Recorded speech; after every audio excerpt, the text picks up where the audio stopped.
Прийшли окупанти до нас в Україну, форма новенька, воєнні машини, та трохи поплавився їх інвентар. Байрактар,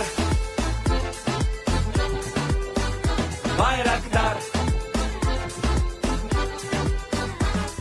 Російські танкісти сховались в кущі, щоб лаптем посьорбати довбані щі, та трохи у чах перегрівся навар. Байрактар, Байрактар. Приперли зі сходу до нас барани для восстановлення великої страни. Найкращий пастух баранячих отар. Байрактар, Байрактар. Їх доводи всяке озброєння різне, потужні ракети, машини залізні, у нас на всі доводи є коментар. Байрактар, Байрактар. Вони захопити хотіли нас зразу, а ми зачаїли на орків образу з російських бандитів, робить примар. Байрактар, Байрактар. Російська поліція справи заводить, там вбивцю рашистів ніяк не знаходить, хто винен, що в нашому полі глухар. Байрактар, Байрактар. Веде пропаганду кремлівський урод, слова пропаганди ковтає народ, тепер нове слово знає цар. Байрактар. Байрактар. Байрактар. Байрактар. Байрактар.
Yes. The Leaf Spring Army sends its regards.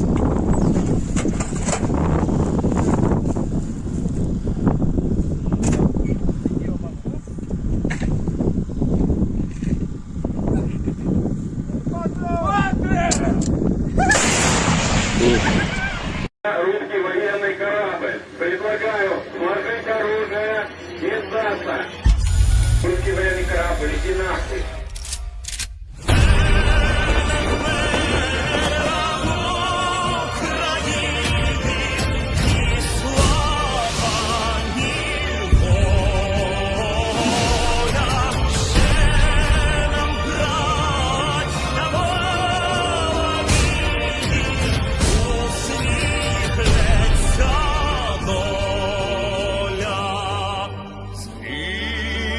Наші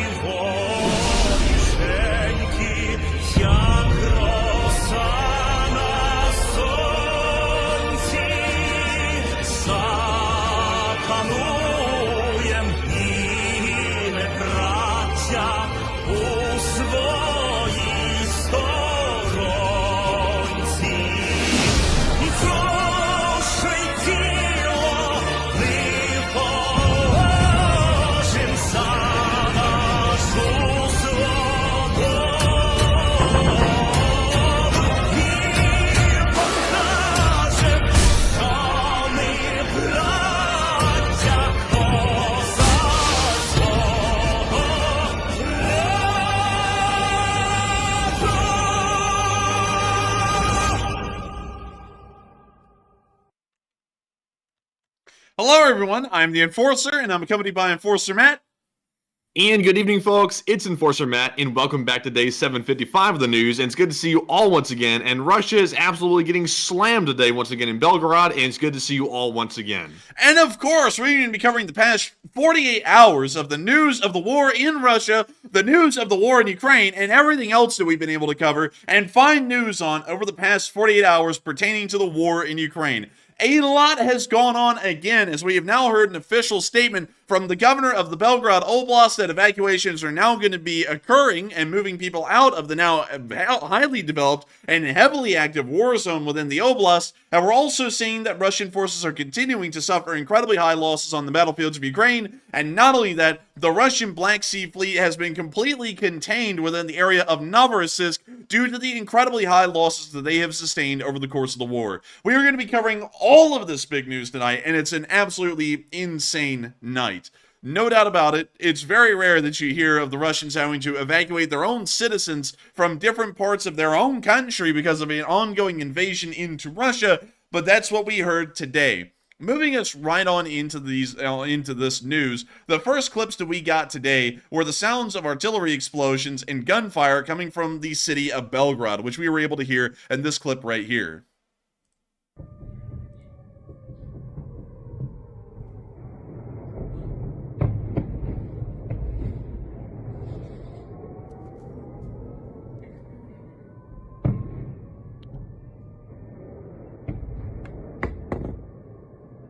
Jesus, sounds like World War II out here or something. It does. It legitimately sounds like World War II outside this apartment.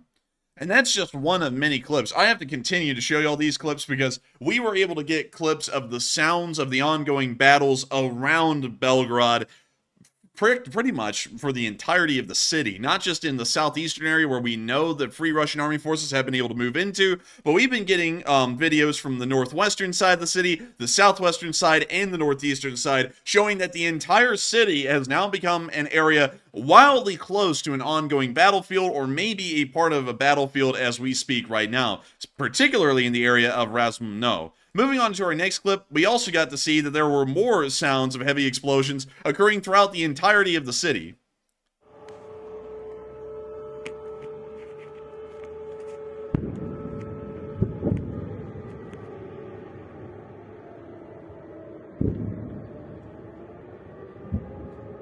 In the second clip, we could also hear similar.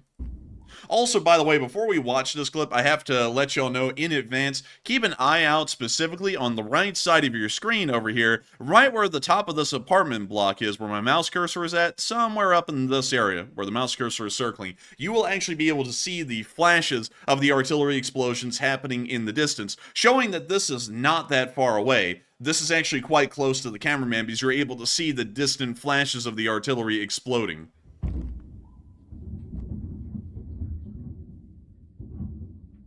You see one flash right there. A second one.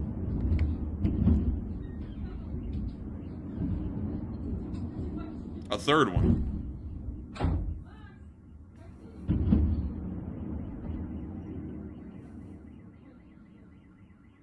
And the Russians would have you believe this is a thunder, Bliat. It's just a little minor thunderstorm.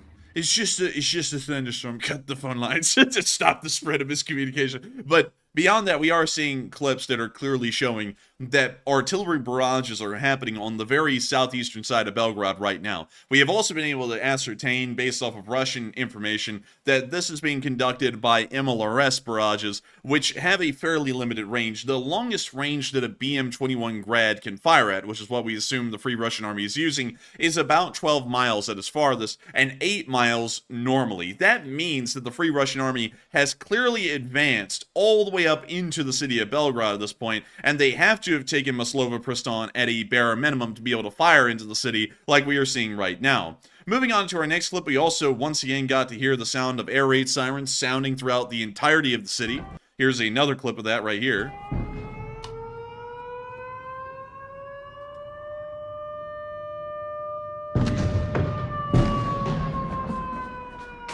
Dang, that one's giving me flashbacks. It sounds like an American tornado siren. Yeah. And also I have to keep this in mind once again. Because many people have tried to allay the severity of the news and what's happening in the city of Belgorod by saying, why, I've never been on the front lines ever, and rarely do I ever look at wars, but I'll tell you all this, and this is what these people say. The artillery explosions that you're hearing in this clip are miles and miles away and would never actually be near or around the city of Belgorod because the Free Russian Army has simply been destroyed completely. At least that's what the Russian bots tell me. The problem with that is that if the artillery explosions were far enough away, the concussive blast of them wouldn't be able to set off the car alarms in this parking lot. And watch the clip again and notice that when one of the explosions occurs, it's one of the louder ones in the clip, all the car alarms in this parking lot start going off, indicating that the concussive blast is close enough that it's able to vibrate these cars violently enough, at least for a short while, for it to set off the car alarms.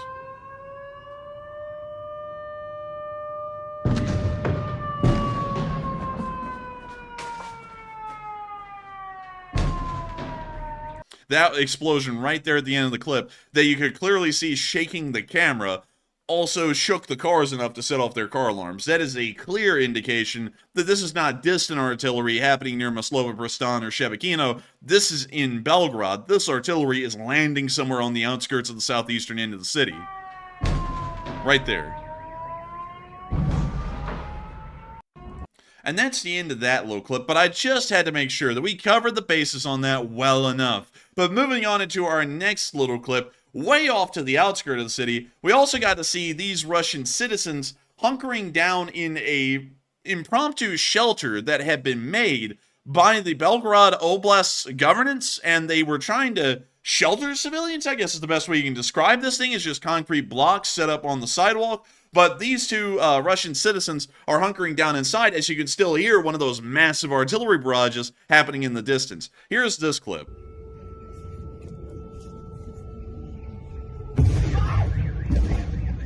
Oh. See, the war's not fun when it comes to Russia. It's just fun when it's in Ukraine. You get to hear about it on TV.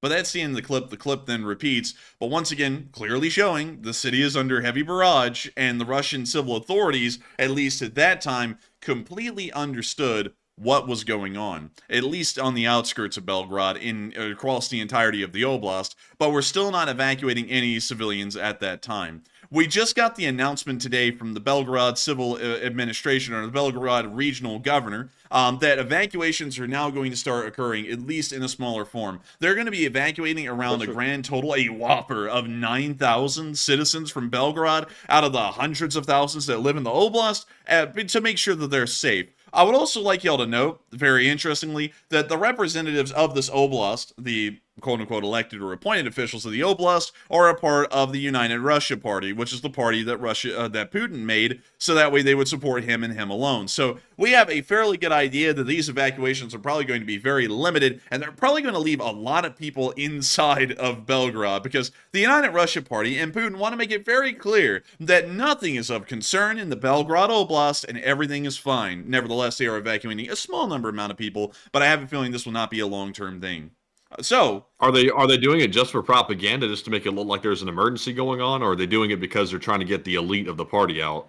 I think they're trying to get the elite of the party out, most likely, because 9,000 people isn't a lot. Yeah, but I'll read the translation here for everyone and also play the clip. But I'm going to turn this down just a little bit. If you'll want to hear the raw, untranslated version or the undubbed version, you can always click on the link in the description below to the Day 755 map and go and listen to it there. But here's the video. We are currently evacuating a large number of villages, and now we are planning to evacuate about 9,000 people. Well, children from Belgorod, Belgorod District, Shebekino District, and Grivron District. We are making arrangements with our colleagues. On the 22nd, 1.2 thousand children are going to Penza, Tambov, and Kaluga to Stavropol region. At least that's what they're saying. Who knows if they're kids? Who knows what the hell they are? And also, when in the world did the Russian government get the authority to strip kids from their parents inside of Russia? They've been doing that in Ukraine a lot. But when in the world did they get the authority to do that inside of Russia and then just send them to wherever throughout the rest of the country? I'm kind of doubting that this evacuation is for the children. And also, these regional authorities here made it very clear where the conflict is right now. Because they said the Shebekino region, the Belgorod region, and the Griveron region.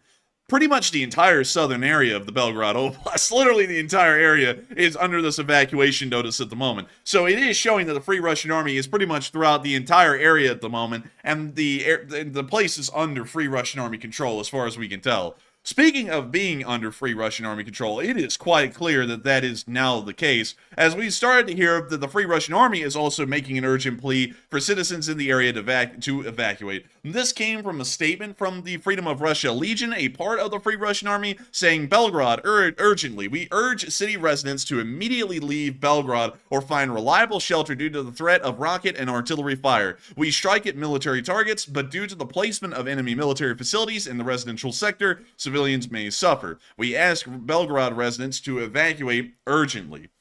Also, Man, they're putting more effort into getting the civilians out than the actual Russians themselves at this point. yeah, and funnily enough, this was put out a whole day before the Russian civil authorities even announced an evacuation of any kind at all. But one thing that's really interesting, Matthew, that's once again backing up the analysis that we're making is that the Freedom of Russia Legion says that there's going to be a threat of rocket and artillery fire, both different kinds of artillery fire, but nevertheless, once again, highlighting the rocket side of the artillery.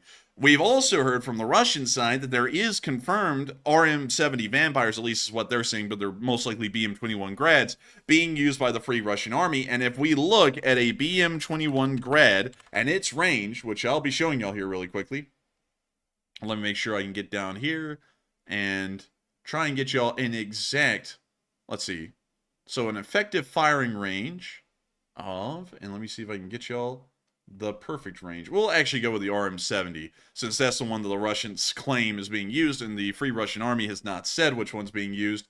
This one has a typical range with its longest range rocket of 20.75 kilometers. You can actually see that right there. It's the GROF rockets with a 20.75 kilometer range. That means that in reality, this MLRS can only fire approximately 12 miles or so. That's the farthest it can shoot. And if we were to take that information, that 12-mile range, and we were able to now know that the entire city of Belgorod is under fire, that means, and let me take y'all over here really quickly and try and measure this out, that means that this area up here in the Zapadny Okrug district of the city is 12 miles away at most from the current front lines, or at least from the MLRS launchers that are firing into the city.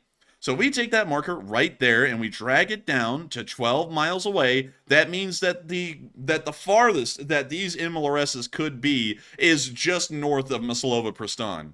That also means that the front line is even farther towards Belgorod than where the MLRSs are, because these kinds of rocket artillery systems do not drive right onto the active front line where firefights are going on and then fire off the rockets. They're usually about a mile or two back, or even a little bit farther, maybe even 3 miles back. So that means that the front line is probably inside of the area here where there's this four-leaf clover intersection near the town of Razumno, or it may even be in Razumno itself. One or the other, based off the information that we are able to find. And that is what we're seeing at the moment. We're not adjusting the front line right now, but just based off of the location of rocket artillery landings or attacks inside of Belgorod and how far away an RM-70 Vampire can shoot, this gives us our best idea that these guys are very close to the city.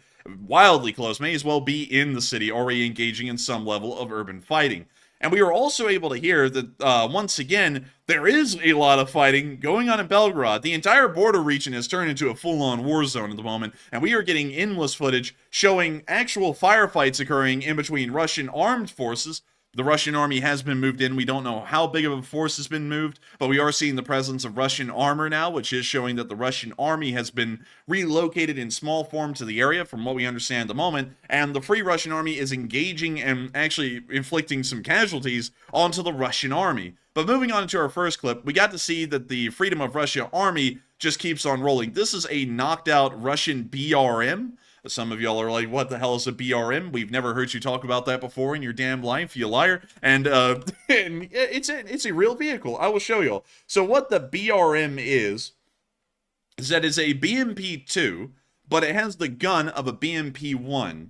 These things are actually quite rare. You rarely ever see these things in Soviet service or in modern Russian service, because no one really wanted them. It has a 73mm recoilless gun, and while that's okay, most people, most Russian units, and the Russian military itself, and really all Eastern Bloc countries, preferred the BMP-2's 30mm to A42 autocannon, kind of like how the United States went to the 25mm Bushmaster for the Bradley. It's just a better weapon for an anti-infantry role, or more so an infantry support role. But beyond that, that's what a BRM is. And we can see one of them right here, knocked out, and we can also see a very faint inscription of a armed unit, the 132nd. So that's not a border guard detachment. This is in fact a Russian Army BRM-1 that has already been knocked out by the Free Russian Army, and it appears that this soldier here is giving it the nice old hand salute to make sure to recognize its dignity.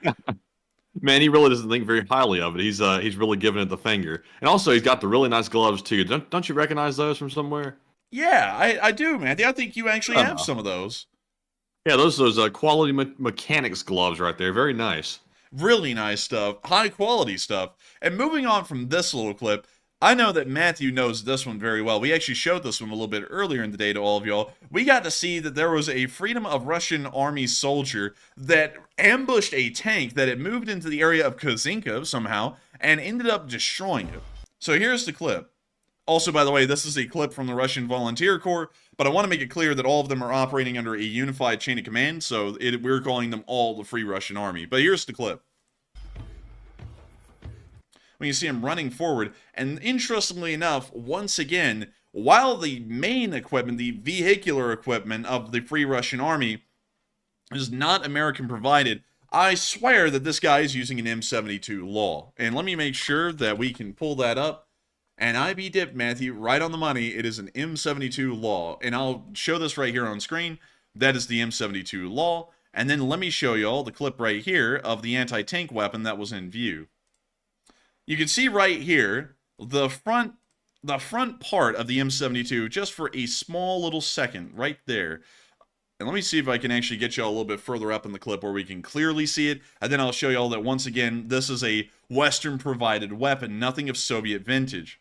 So you can see him aiming it right there. And this is probably the best view we're going to get of it the entire time. But notice the flip-up sight right up there in this elevated section of the AT weapon. This is something that's very indicative of the M72 Law. You can see that flip-up sight right here, and you can also see the elevated section of the AT weapon right there as well. These were actually produced by the United States, but they have been used practically everywhere since then. You can see the extensive list of where the M72 Law ended up being used. Vietnam, Cambodia, Laos, the Sino-Vietnamese War, the Lebanese Civil War, the Nicaraguan Revolution, the Falklands War, the Salvadoran Civil War, the Gulf War, the Bougainville Civil War, the Somali Civil War, the Bosnian War, the War in Afghanistan, Iraq, Syria, Yemen, the Ukrainian War, and also the Israel-Hamas War. So literally and this anywhere... thing's as used as the AK-47 at this point. It's common. It sure as hell is. And for good reason. It's a fairly good AT weapon for its size. It's a lighter AT weapon. It's old school. It came about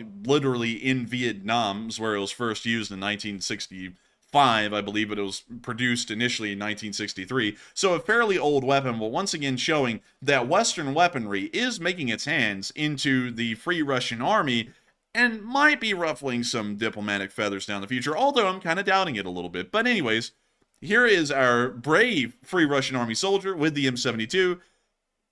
Oh, damn! Oh my God! Right into the road wheels, it looks like. Dude, and that thing was scooting.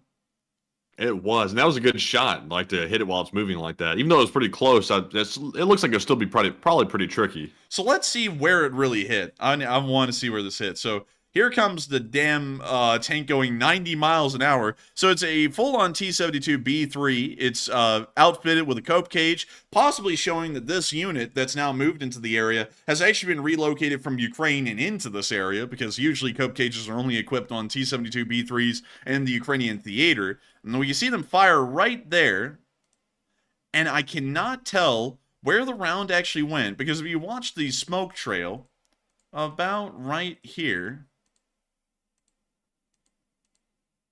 it looks like it exploded onto a road wheel. I think you're correct, Matthew. It looks like it almost hit the front track link, which would have been a disabling hit if they had hit the track and knocked it out. But it looks like that tank kept rolling straight down the road. So I believe that a road wheel is probably completely blown away at this point. But beyond that, it looks like that tank may have been able to make it away, but they were getting the hell out of there, showing that things had gone poorly for them, and they were already routing out of the area of Kazinka due to heavy resistance from the Free Russian Army. Moving on to our next clip, we also got to see that Kazinka has taken some serious damage due to the ongoing battles that are going on around the city. Or more so the artillery that the Russian army is firing into the city, but here's the clip. This man is absolutely belting on the radio some kind of like a happy song. Listening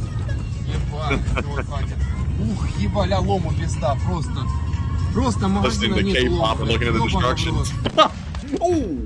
Oh, crap. Dude. Oh, he said, let's go. He said, Sonia, go. let's go. He said, let's go now. We can leave. He said it like he just got done with a nice day on the town. Like, oh, it's time to go. My lord, dude, Kazinka has actually been taking a beating. Like, this entire city looks like something in Ukraine. That's the end of that clip, but once again showing that heavy fighting is still unfolding inside of the Russian Federation as the Free Russian Army holds its ground, fights back against not only the border guards now, but the Russian Army, and is continuing to try and advance forward. And from the information that we've been receiving today, there are clear control zones that are being held by the Freedom of Russia, the Free Russian Army. This video here was once again taken in the area of Gorkovsky, which is near to the border region, very close actually. I'll show you all where that is. But let's see, it is right here. It's this little village.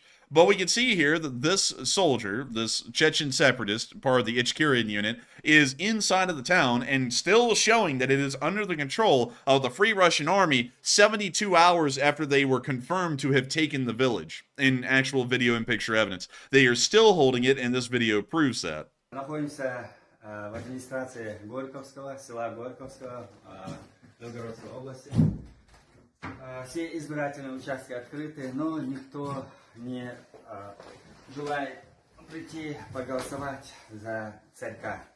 Вот мы спустили этот флаг, и эта территория аннексирована. Объявляется Чеченская республика Ичкерия.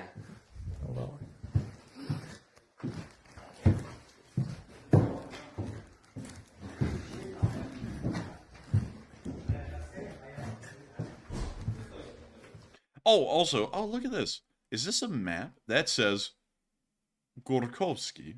Yeah, that's a map. Well, what do you know? And let's see, this says, let's see, Dobropolvi. Let's see where that would be. Dobropolvi. Right here, actually.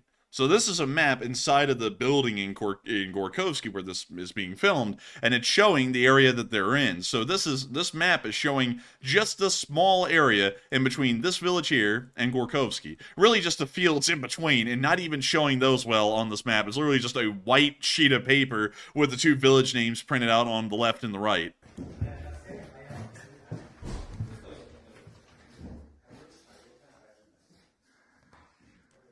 Wait a minute, is this a map by the Russian MOD? Looks like the symbol up there on the top left. Yeah, it does. Let's see. What does that say up there? Let's see here. Marshal Tov Opovishin. Sadly, I don't know what that means. I hate to tell you all that.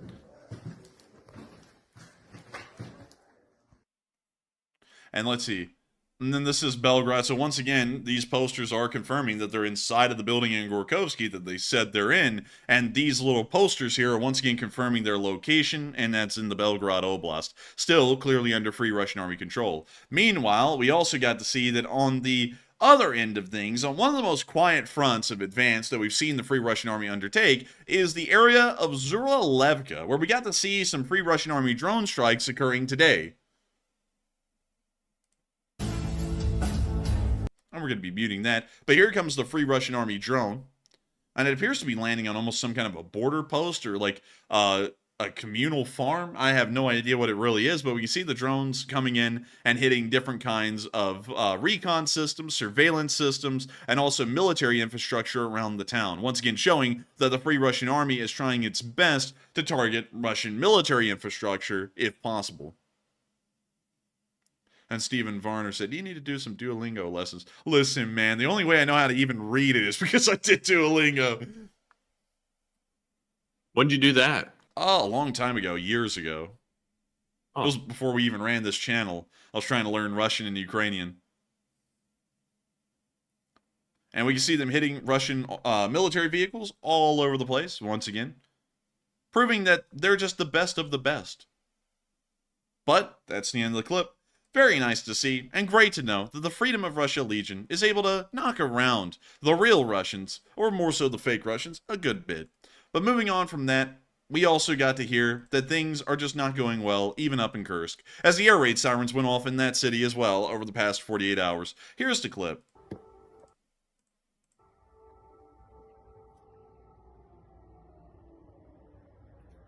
Man, it's such a change to see it happening in Russia versus Ukraine. I know. Who would have ever thought? Who'd have thunk it? Man, that guy just shut his door like he was like, no business. Click, click. Really? Listen, it's like no shoes, no service. Everybody in the building just had a heart attack thinking artillery just smacked outside. Yeah, dude, that just got reported as a clap in the area. The whole city went up in flames. But beyond that, we have been hearing a whole bunch of different statements made by the Russians because of everything going on inside of Russia. Many of you all know that the oil refineries have been attacked continuously for, hell, a week at this point, with no end in sight. And just today, the Russian government made an announcement, and I'm sorry, y'all, but this is going to be a trust me, bro, on this one because I didn't include the link on the map, but it's still a big thing. They said that they're going to start installing air defense around the refineries because clearly that's an area that they're lacking in. And now the Ukrainians, those sick, evil Ukrainians, are trying to end this war. And that is something that is unacceptable, according to the Russians. They said that now air defense is going to be around every oil refinery that's in range of the Ukrainians, and that's going to stop them from getting blown up. Loads of people have already believed that that's a load of crap. Some other people believe that this may actually prevent the attacks, or that the Russians just simply don't even have air defense left to really deal with this issue. But everyone has had different opinions on this, and I want to ask y'all to tell me in the chat, do y'all really think that that's going to have a difference or not? And interestingly enough, so many of y'all have already brought this up and talked about it, with the oil refineries now possibly getting some air defense within the next week or two, about how effective that really will be. And Matthew, how effective do you think it will be? All right, so now that we're learning that Russia is saying that it will add air defense to the oil refineries inside of Russia, the question is, do you think it'll prevent Ukrainian drone attacks? 50% said no, it will not be effective. 29% said Russia doesn't have any air defense left, and then 9% said it will prevent attacks.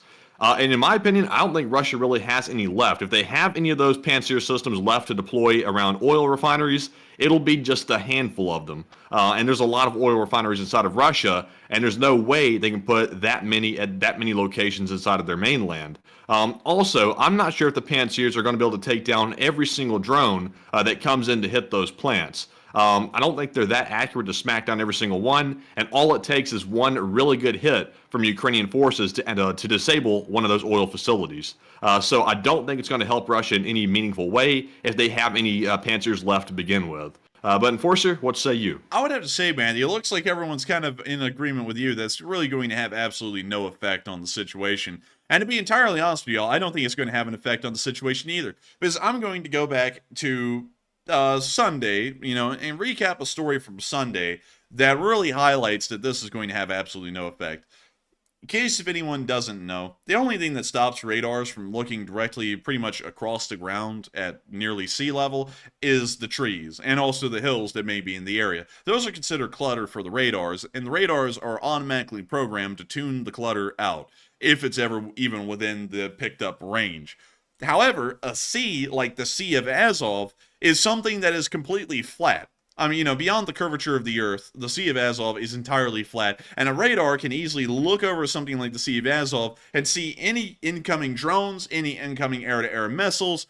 Everything that passes over the sea is super easy to detect. And somehow the Russians, with confirmed air defense in the area, because we saw the Russian air defense active during the shoot down of the A-50 that happened in northern Krasnodar, whether that be by a Ukrainian S-200 or the Russian air defense itself, that's entirely up to y'all. But we did see that Russian air defense is in the area and has some kind of ability to pick up air targets, whether it be the supposed incoming Ukrainian S-200s or whether it be the A-50 itself. They were able to detect the target and shoot it down. Now, going off of that, and considering that a drone flew all the way across the Sea of Azov and into Slavyansk na Kubani and blew up the oil refinery on the other end of the city, on the southern side, flying over the entire thing to make it there, it tells me that the Russians have no ability to protect the refineries in the first place, or even to reliably detect and destroy incoming drones at all. As a matter of fact, you would think that a place like Moscow would have some really good anti-drone protection, but we saw that that's not even true when the freaking Domodedovo Mikhail Lomonosov airport was attacked just on Sunday and obliterated as well. So going off of that, I am highly doubting that the Russians would ever have the ability to defend an oil refinery because their air defense is terrible and pitiful as it is. They're either due to a lack of it existing or just a lack of proper training, and it's completely proven to be ineffective. So I would say no amount of air defense is going to protect these refineries. And also, the truth is, if they had those defense systems already available, they would have had them around those refineries long before now. So wherever they're finding them, they're having to take them off of operation somewhere. It's defending something else, like maybe one of Putin's palaces somewhere, and it's having to be transferred from one part of Russia over to the refineries. So, you know, they're not suddenly materializing new air defense systems. They're having to take them from somewhere, and that's going to leave other places vulnerable. And I think Ukraine will probably be tracking that. And if they were smart, they would go and hit those areas where they're taking the air defense systems from to hit it while it's down. Exactly. I mean, it's a lose-lose situation for the Russians. Even if they have the air defense, it's not going to prove to be effective. The Ukrainians are going to continue to successfully attack these refineries. And on top of that, now factoring in the clutter, the drones fly so low that they usually are mixed in with the clutter. They're almost right above treetop level or just a little bit above it by about 50 feet. That means that the anti-air systems are probably not going to be able to pick up and stop these things unless if they're pretty much right overhead of a refinery already, and by then the chances are is that there's going to be a very low interception rate and a lot of the drones are still going to make it to their target, meaning that this strategy is completely pointless for the Russians to even pursue. But it is time for us to start talking a little bit more, not just about what's happening inside of what we would consider to be the heart of Russia, up near the Moscow area, in the Belgorod, Kursk, and Bryansk Oblasts as well, but it's time for us to move on down into the area of the Crimean Peninsula, and most importantly, towards the port of Novorossiysk, which is now pretty much the brand new home of the renovated Black Sea Fleet.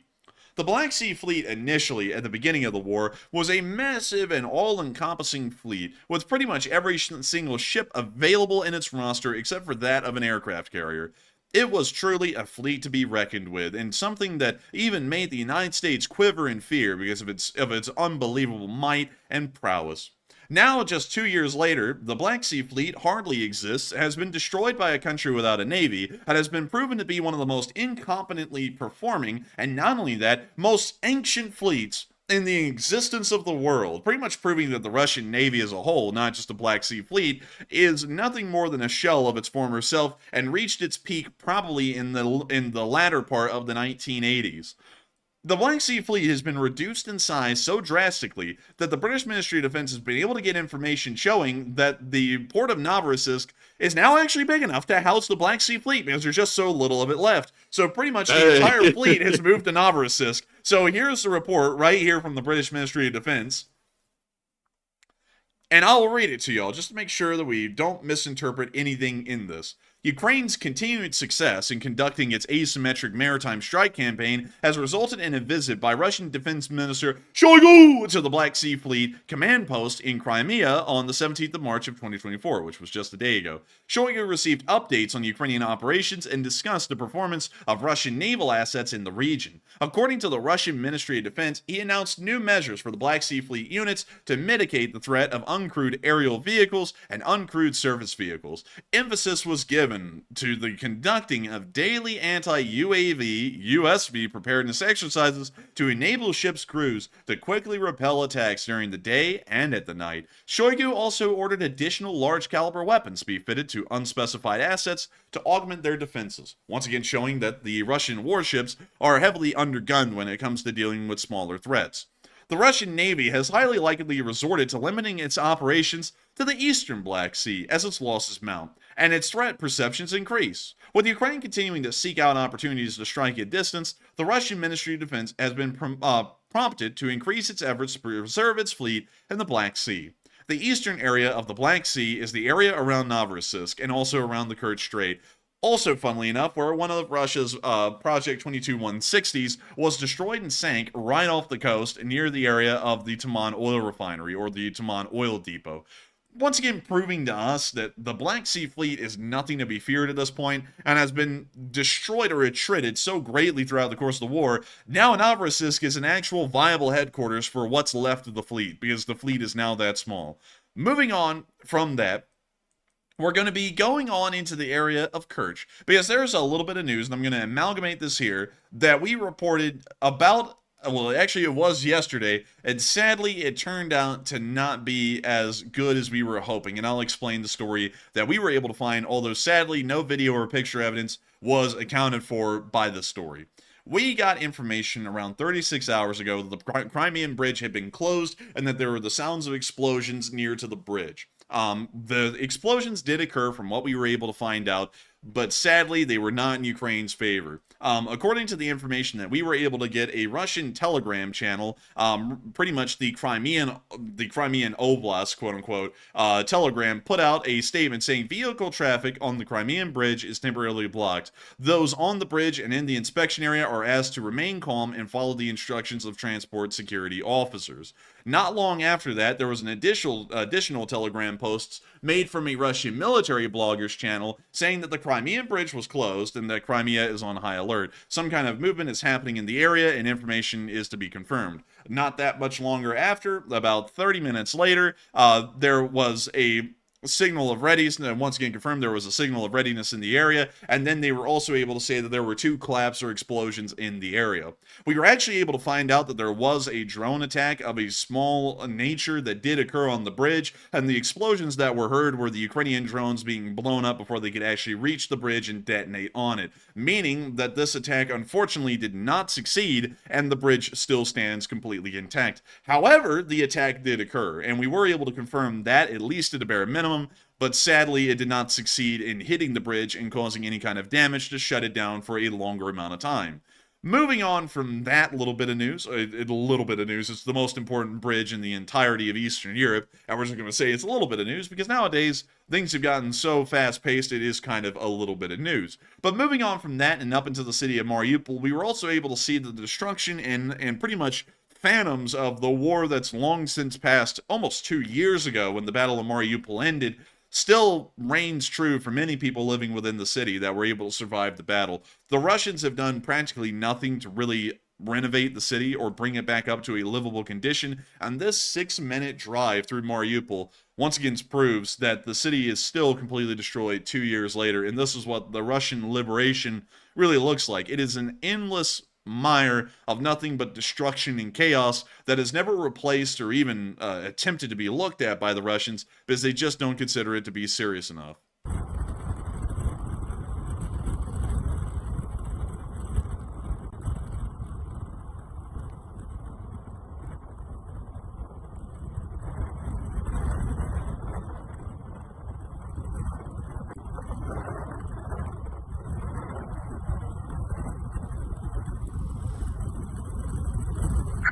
Just destroy building after destroy building. Mariupol may still pretty much be Bakhmut or Mariupol as far as the destruction goes.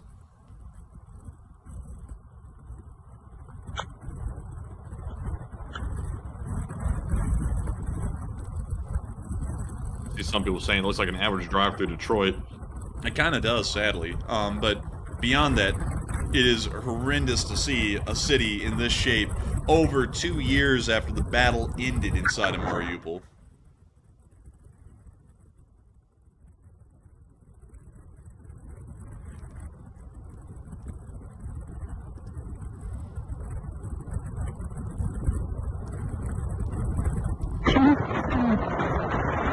And now we can hear the ghosts of the souls of the damned Russian soldiers apparently in the background going.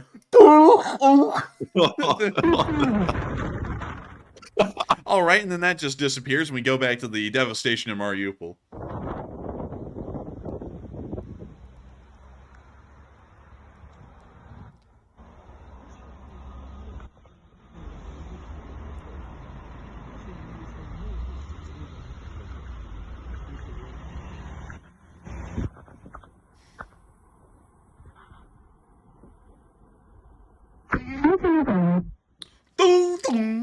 The navigation in the car, I think.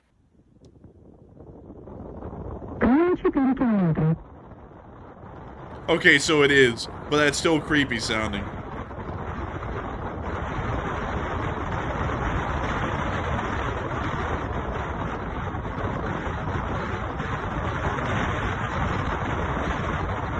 Jeez, man, that's like devastated for miles.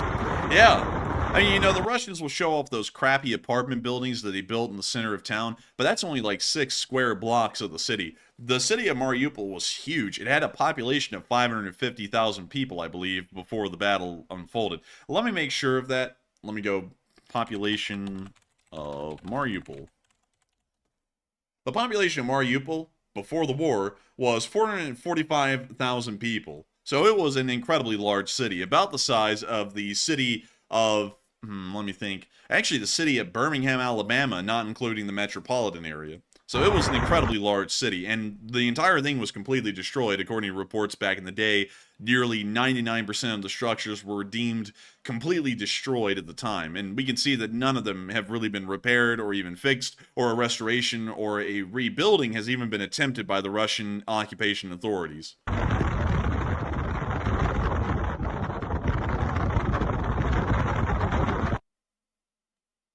We see them showing a still picture here of one of the destroyed buildings.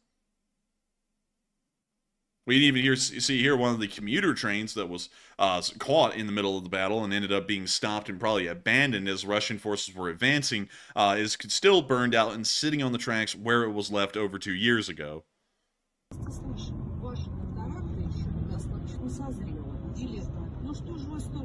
It looks as though that they may actually be very close to the Azovstal right now, because that looks like it may be the Azovstal metallurgical plant.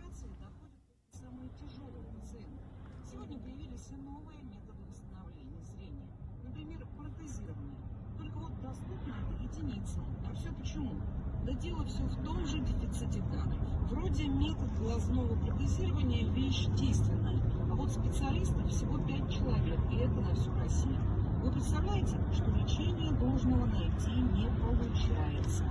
Да, ситуация тяжелая. Но что делать тем, кому уже поставили повседневную жизнь? We now see them moving through what appears to be a military checkpoint, and now playing some music. And so we can see them driving through the town. Once again, showing off all the complete devastation and destruction. And there's not really a lot for me to add here. It's really just giving y'all a very long, unedited view of how badly Russian occupational authorities treat the Ukrainian citizens in occupation. There are a lot of Ukrainian citizens still living in the city. We would assume at least 300,000 at the bare minimum, because the city was attacked so quickly at the beginning of the war that the 450,000 people who were in the city never got the chance to really leave.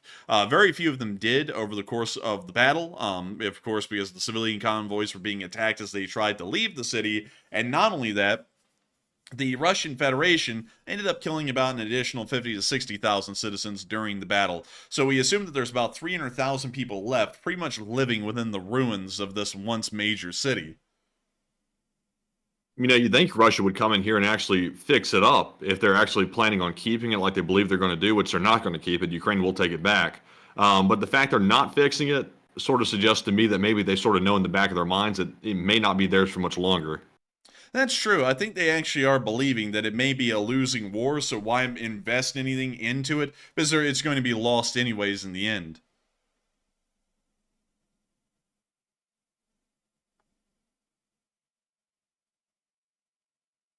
You know, oddly enough, though, this is how, like, the majority of, like, rural Russia looks like. It's like they never really rebuilt Russia itself back from war even.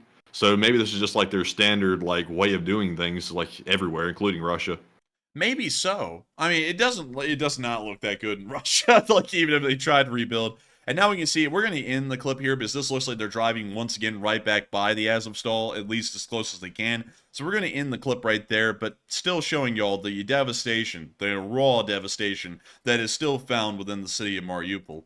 Meanwhile, Ukrainian air defense was once again successfully able to bring down a Russian Shahed 136 through electronic warfare means. We were able to see them recovering the fuselage of the drone inside the Venetia Oblast just today, and once again proving to be very successful as far as trying to cheaply bring down the Shahed 136s. If they are able to perfect the electronic warfare measures, that means that they will be able to greatly conserve a lot of ammunition that would have been used prior, and then instead use it on the front lines against Russian armed forces and use electronic warfare measures against the incoming Shahed drones a lot more effectively than ammunition would ever provide. Moving on from that and on into the location unknowns, we have some pretty interesting stuff to talk about over here in the location unknowns. But one thing that we also have to bring up, something that I did not include in this news tonight, because we actually included it in our video earlier, is that French forces are possibly moving into Russia right now. They may be, they're about to be moving into Russia here in the near future. Supposedly, Russia is claiming that France is going to be sending about 2,000 troops, nearly a brigade size, a very small brigade, or maybe several regiments of forces into Ukraine to begin operations there. And the Russians are saying that they shouldn't do that, and it's going to be a bad idea, as they usually do. And a lot of people are wondering whether that statement from the Russians is really true or not. Are the French actually trying to send troops in soon, like really, really soon? Or is that just bogus and the Russians are trying to create some kind of a big deal out of something that's literally not happening? But Matthew, what do you think? You actually had a very in-depth idea or analysis on this earlier, and would you like to share it with everyone? Yes, so the poll question says Russia claims that France is preparing to send 2,000 troops to Ukraine, and we asked the audience, do you think this claim is true? And 43% said that France is probably doing that, which is the most popular option. 24% said maybe, but it's a little bit exaggerated. And 18% said no, it's a blatant Russian lie. And first off, we have to say exactly who said this statement. The Russian Foreign Intelligence Service director, Sergei Narishkin, is the one who made that statement. A very ghoulish and very sort of devilish-looking figure, actually. I've never seen the guy on the picture until today. Very rough-looking figure. But I will say that it sounds to me like it might be Russian propaganda. I would lean sort of toward that direction. But also at the same time, I would say that since France has been talking so heavily about sending troops to Ukraine, I wouldn't rule it out completely. But until I see something else to say that they're actually preparing 2,000 to go there, and these are combat troops allegedly, I'm going to hold off. But just remember, back in the day, about a week or two ago, that's back in the day for us at this point, the Polish foreign minister said that there were already troops on the ground in Ukraine, support troops that is, not combat. We've never seen anything to corroborate that up to this point yet. But Russia's out here claiming that 2,000 combat troops are ready to go in. So take that with a grain of salt. But Enforcer, what say you? I would take that with a very thick grain of salt, because I don't believe that the French are planning on sending a whole 2,000 troops into Ukraine anytime soon. Why would they do that? Because sending in 2,000 troops is not going to make that big of a difference. I think if they were to do anything, it would actually be to send in entire brigades worth of units, maybe even a division worth of units, because it would make no sense to send in something smaller than that, especially considering that, from what I understand, they're pretending like these guys are going to be a part of the actual armed conflict. So going off of that, I have a feeling that it's probably exaggerated, and if anything happens, it's going to be down the road a good bit by many months, maybe even half a year, and it's going to be a far larger force that's sent into Ukraine than what the Russians are actually saying. But with that, I hope I was able to talk about that question as best as I can, considering that it is a very interesting one. And so with that, we have to address some things that have been coming up in the chat. There's been a lot coming up in the chat, but one thing that I've seen tonight is that a lot of people have actually been asking around, trying to see how many people have ended up getting an LSA flag. And I know that this is a plug, like it is just a straight up hardcore plug, but it has to be, because it is LSA week after all. It is the week of the Lee Spring Army, and the 23rd is the final day that that Lee Spring Army week is going to last, and also that's going to be LSA Day. So I have to make sure to plug officialenforcerstore.com and the LSA flag. Oh, this is absolutely incredible. And there have been loads of people who have been getting this thing. To be quite honest with y'all, if the orders keep up the way they are right now, we are probably going to run out of these flags well before LSA Day. It's been unbelievable the amount of support that people have had for getting one of these flags, the amount of people who are getting a flag, and how many signatures I'm going to have to put down, or autographs I'm going to have to put down. It is freaking mental. And I once again want to remind y'all, and go ahead, Matthew. You're going to have a tired wrist by the time you're done with that. And also, like, we're getting close to that limit we set on the pre-orders, by the way. Like, we're getting super close to that, like, selling out pre-limit order or order pre-limit, whatever you want to call it. We're getting close to that. So it's crazy, man, because your wrist is going to be tired, and also we might even hit the limit as well. Yeah, we are actually getting very close to hitting the limit. We're actually very concerned about that because we were planning on being able to run this all the way until LSA Day, but now it looks like it's not going to be possible. It looks like we may actually run out tonight or tomorrow. We have no idea. It depends on how many of y'all get LSA flags from this point on. So if y'all want one, I highly encourage y'all to get one because they are running out. And if y'all don't want one, hey, that's good. There will be another merch thing that's coming around next month. But still, I gotta say, thank you to everyone so far who's gotten one of these flags. Thank you to everyone who is planning on getting one of these flags. And I hope to see the Elite Spring Army's flag flying on every single corner of the globe. It's going to be incredibly cool, and we are so excited to be able to share this with all of y'all and to get to see it out there in the world, hopefully here in the future. But with that, just had to make sure to get in the plug. And I also want to make sure that we get to talk to some of y'all in the chat. And so, Matthew, what do we got? All right, so first up, we have a comment, a super chat from Gary Robbins, longtime channel legend, and he throws in a very generous $100 donation to support the channel and to help keep us running, and thank you very much, Gary, for that support. He says, I think that it is essential that all members of the LSA contact Congress now to vote for the providing of arms to Ukraine. And I got to thank you for the massive support, Gary Robbins. Unbelievable. And thank you so much for enjoying this channel so much and helping us to keep this thing running. And to answer that statement, I would say that it is always important for people in democratic nations to always be contacting their representatives and let them know what they want. That's really the only way that they know what their constituents want. And if you call them up and tell them a million times that support for Ukraine is very important and that your vote for them next election counts on them supporting military support and armed support for Ukraine, whatever kind of support you wish, then they will go and do that because they want to get reelected. Is going to be a very big thing to them. I not only encourage everyone in the Elite Spring Army to do that, I encourage everyone around the United States and around the world to do that inside of your own countries. If you believe to support the Ukraine is very important, and which it really is. And so I've got to say, if you are a member of the Elite Spring Army, make sure to go and contact your representatives, or your senators, or your governors even, and let them know how important the support to Ukraine really is. I would highly discourage contacting the office of the President of the United States because these kinds of budgeting concerns aren't necessarily the job of the President. That's more so the job of the Congress to figure out how much funds are going to Ukraine and what to approve. So it's more important to talk to your representative and senator instead of the President of the United States. So make sure to call up your representative and your senator and tell them that support for Ukraine is very important, not just on a strategic level for the United States, but in a long-term strategic goal for the United States, trying to put the Russians and the Chinese in a place where they can actually rival the United States. And the Russians are certainly on the down and out, and so we ought to make sure that they keep on going on the down and out, and hopefully we can start working on the Chinese here soon, and make sure that the Western world continues to remain the free, democratic world that we continue to know. But with that, I thank you so much once again for the unbelievable amount of support that you've thrown into the channel tonight, Gary. And I gotta say, it's crazy to know that you've been here forever. You've truly been here for the longest time. And we are so humbled and so incredibly proud to know that you've been with this channel for over 2 years now and that you continue to stick with us. And not only that, support the channel so that way we can keep on making it possible. And so thank you once again. And we are on to the next one.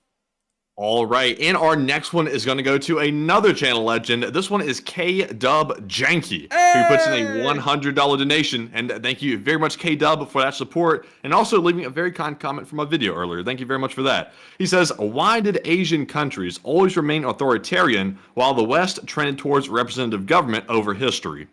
Very interesting question, K-Dub Janky. That is a very interesting one, and I think the best way I can describe it, it's actually a very difficult question to actually answer, because there is more so of an authoritarian leaning in many East Asian countries, or even Central Asian countries for that matter, while the Western world, and specifically Western Europe, is really the only one that ever championed any kind of representative bodies. Although it would be a little bit of an exaggeration to say that there weren't some kind of representative bodies in other countries. To try and explain the best reason why, there is such a thing as more representative governments here in the West, is really the existence of the first of the state of Athens in ancient Greece, which was the first one to have a direct democracy, and that's something that really no country even has now, where the citizens themselves convene, they all vote on something, and then that vote in general is followed.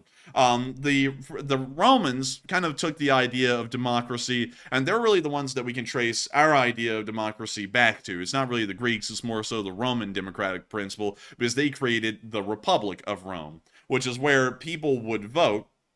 And back in the day, by the way, I just got to make this quite clear, there wasn't really a lot of eligible voters in many of these ancient democracies. It was mostly your landowners and the most wealthiest people in Rome and Greece. And so it wasn't really like, the plebeians were voting. It was more so that just the patricians voted, and then their will was done. But that's where the idea of a Congress comes from, at least, or a Congress or a Parliament comes from, at least in the most ancient sense. And that's also where the idea of representative government comes from, because after the fall of Rome, there was really no good democratic government in all of Europe for quite a while. It was not until the Enlightenment of the 18th century that the idea of democratic governments really started to come back around. Now, that's not to say that they didn't exist in Western Europe before the Enlightenment of the 18th century, because democratic governments of a form did exist, but really only in one place, and that's Britain. Britain is actually what we could consider the modern day democracy beyond Venice, and I don't really count Venice because Venice was a literal city-state, and while they controlled a little bit of territory in northern Italy, it wasn't really on a massive scale, and on top of that, the democracy that they had was really just the merchants. So that's what I'd have to say about the Venetians. If y'all are wondering, y'all are like, what about the Venetians? But beyond that, the British are the ones I would say kind of champion the idea of modern democracy. Through the Magna Carta of 1215, they were able to create the House of Lords, and then later on the House of Commons, and those were pretty much the first kinds of democratic legislative bodies that existed in the modern European world beyond ancient times or antiquity. The ideas of the Parliament were ones that very interestingly came to a head, because a lot of people always imagined that the British had a monarchy, but for about 20 years they did not have a monarchy, and that was right after the English Civil War. And I'll try and explain that really quickly, and try and explain where the first real democracy existed, at least for a very small time, until it was quashed and then completely done away with for a while, until the return of the United States really being the first modern democracy.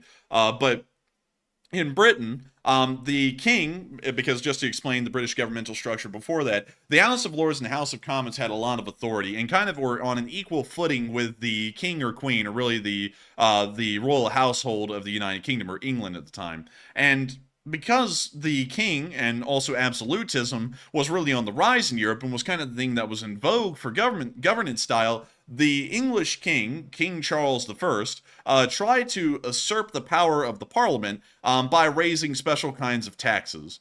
So that way the English could build up a large army that would be able to rival that of France, which was really the only competitor to the British or the English at the time. Because of that, the Parliament kind of got miffed, the best way to explain it, and they ended up going into a civil war. The English king, King Charles I, would actually end up losing the Civil War and then trying to turn to foreign mercenaries outside of England for support. Because of that, I guess you could say the Parliament, if you want to call them the parliamentarians, decided to execute the king and had him executed by beheading, and they beheaded him in London. Then after that, they entered what was called the Rump Parliament, funny name, but it lasted for like but it lasted for like 11 years. And then finally, Oliver Cromwell, which many people in Britain know, overthrew the Rum Parliament and created the Lord Protectorate of England, Ireland, Scotland, and Wales. And he ended up holding that position for about 10 years. He would die, and then he would be and then I believe it was Charles II, if I'm correct, came back, who was the son of Charles I, came back, conducted the Great Restoration, and then he was wildly unpopular, and then he got thrown out. And then I think William of Orange came over from the Netherlands, and then he became the king, and then carried on the royal family. But beyond that point in history, the monarchy's power was greatly limited, and the Parliament was really the one that was making the decisions and running the United Kingdom. And nowadays, that still exists now. And that's where the United States really gets its idea of democracy, but, takes some Roman elements, and then also throws that into the mix. Because a lot of people say that the U.S. democracy is actually based off of the Roman Republic entirely, but that's completely untrue. It's more so based off of a bastardization of English parliamentary practices, and also what the founding fathers, the Enlightenment era thinking founding fathers, thought the Roman Republic operated like. And out of that, they came up with the idea of how the Republic of the United States of America would run and operate.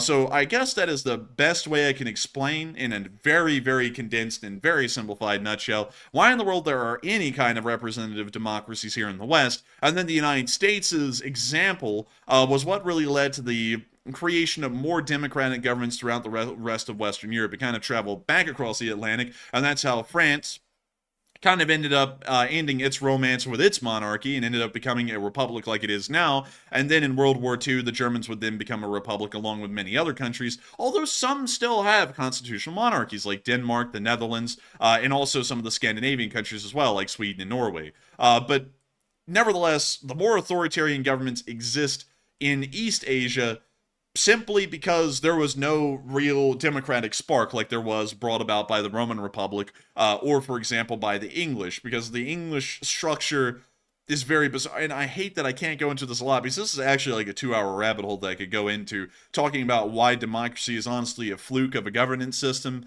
that really shouldn't exist, but it's just like this special kind of amalgamation. But nevertheless, I have to try and make sure to condense it as best as possible. But I hope that explains that at least a little bit as to why there's a democracy in Western countries, or democracies in Western countries of different forms, but there really isn't any in the other part of the world, inside of Asia, also the Middle East, Africa, and so on. But with that, I hope that does address that the best I can, K-Dub Janky, and thank you once again for the massive amount of support and helping this channel to keep on running. If it was not for folks like you, I wouldn't be able to go into these long dissertations just trying to greatly simplify these incredibly complex history topics, and I hope I was able to get that down as best I could. But still, with that, I hope that does address that well. Thank you, K-Dub Janky, for being a channel legend and a massive supporter of this channel and helping us to keep it running. And with that, we are on to the last question of this segment, and then we're going to be moving back into the Ukraine war news. And what you just heard was the big difference between a history major and a political science major, because that was very impressive. And honestly, I don't know how you remember all of that stuff to be able to regurgitate all of it, because that's foreign to me, to be honest with you, because that's not what we did in political science, was learn all that information. We didn't do that at all. Well, yeah, but very impressive. But you want to know, like, just one more thing before we move on, Matthew. You want to know what's crazy is that what brought about democracy for the most part, the catalyst for it, was that weapons became more expensive, and it required a government to be able to raise money to have a standing army. And that was really the catalyst for what democracy's turned into now. Yes, that's very, very insightful. Matthew's just like, very cool. It's like, and that in itself is a massive rabbit hole. Like, I took 4 years of this stuff, so that's why I'm able to just throw this crap at y'all, and hopefully it's mostly accurate. But beyond that, it's really useless information. The most important things are what's happened over the last 100 years or so. Oh, no, it's fascinating. It's all fascinating. Like, even though it's not really my subject matter to go really deep into history, it's fascinating to hear it, especially when it's condensed like that. When someone knows it really well, like yourself, you can condense it. That's very fascinating to hear. And also, it's just, to me, it's more fascinating how you can retain all that information to be able to regurgitate it on demand, because I couldn't, like, put all that stuff in my head and keep it. I simply couldn't do it. Man, and I didn't even go over the East Asians, because I saw a couple of people in the chat going, "For the love of God, stop!" And I was like, okay, I got to cut it down, because I was about to go over to East Asia and explain why they're mostly authoritarian. But I was like, yeah, we'll just cut that out. We'll just explain why democracies exist at all. But with that, I hope we were able to address that well. And we are on to the last question of this segment. All right, and the last one of the segment goes to Susan L. UK, who is a longtime channel legend, by the way. And Susan has always supported the channel in a very big way. And thank you very much, Susan, for that $50 support once again. And she says, I think Ukraine has got this, with the 3 prayer sign here. And Slava Ukraine. British flag, Ukraine flag, British flag.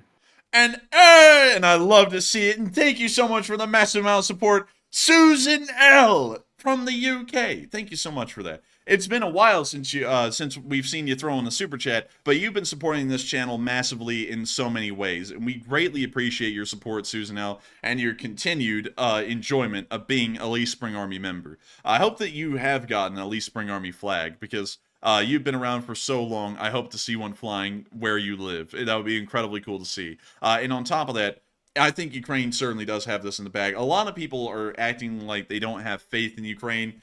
I have a lot of faith in Ukraine.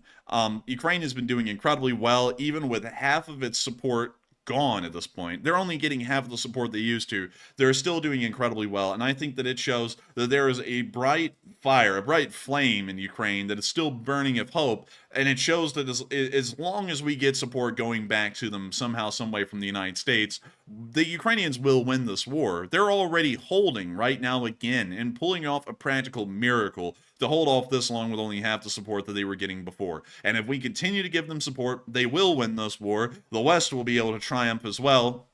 And we'll see the Russians finally fade into the obscurity that they should be in. And hopefully, by fading into that obscurity, they'll eventually, way down the road, join the West in its continuation of trying to find liberty and the best quality of life for the citizens who live here. And so with that, I got to thank you so much once again, Susan L., for the support. I got to thank you for being one of our British viewers as well and being an absolute legend. And so with that, I thank you once again. I hope that does address that the best I can. And it's time for us to move on back into the news, back into the Ukraine war news, because we have some really interesting ones tonight. Starting off with our first clip showing that the Ukrainian Air Force still has Storm Shadows. Interesting t-shirt, by the way, because it has a Storm Shadow on it as well, and also a scantily dressed woman. Very unsightly. But beyond that, they also have a Storm Shadow missile mounted onto the bottom pylon of this SU-24, and showing that they still have some that are usable. Really cool. Moving on from that and into our next bit of location unknown news, we also got to hear that 924 put out a report on the Russian glide bombs that are ending up being a little bit troublesome to deal with. But here's the clip. The number of glide bombs launched by Russia at Ukraine is rapidly increasing, and they are wreaking havoc. Just between the 16th to 17th of March, there were 138 recorded detonations, 54 of those in the Oblast of Sumy, and Ukrainian air defense, much like artillery, is running out of ammunition. According to various reports, missiles for some air defense systems may run out in a matter of weeks. But what are glide bombs and what makes them so dangerous? Conceptually, it's the Russian analog to the JDAM. In Ukraine, they're called cabs. In other words, an upgrade kit that is attached to a regular, unguided aviation bomb. Russia started mass producing them after losing a lot of aircraft during the first months of the full-scale invasion. The kit, in the form of a small airframe plus a guidance system, is attached to the bomb, and now, instead of something that just drops, falls, and explodes, you have a fairly precise long-range weapon that doesn't have to be physically dropped by a pilot over the combat zone, but can be released from a relatively safe distance. The exact range varies. The higher the plane, the further it can fly. But on average, these glide bombs have a range of around 60 kilometers. Typically, they are launched from around 30 to 40 kilometers behind the front line, which is just outside the maximum range of common Ukrainian air defense systems like the Buk, since these systems most often are not deployed directly on the front line but a bit behind. This gives the glide bombs a target zone of around 20 to 30 kilometers deep inside Ukrainian-controlled territory. Glide bombs come in different sizes, 250 kilograms, 500, 1 ton, and even 1.5. And Russia's supply is seemingly endless. The damage these bombs make is massive, and also is comparably cheap. The exact cost is unknown. It's somewhere in the thousands of dollar range, but not tens of thousands. What can Ukraine do against this? Well, there are not many options. More air defense systems, ammunition, and modern fighter jets both increase the risks for Russians to fly combat sorties. Without these two, the threat of glide bombs will most likely only increase, and the danger also for civilians living in towns close to the combat zone also. And the danger these bombs represent, well, the images speak for themselves. Russia says, of course, that they are using them solely on military targets. but in reality, it's very different.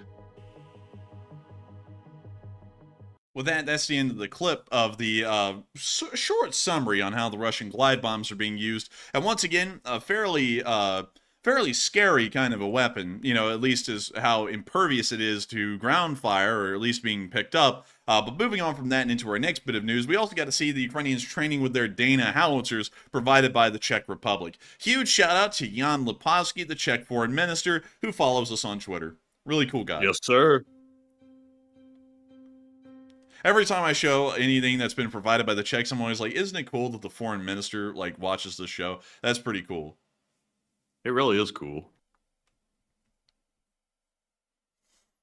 Maybe one day we can get an invitation from Lipavsky, Foreign Minister Lipavsky, to go to the Czech Republic and check out their armed forces up close. That would be really cool. Did they let you bring guns?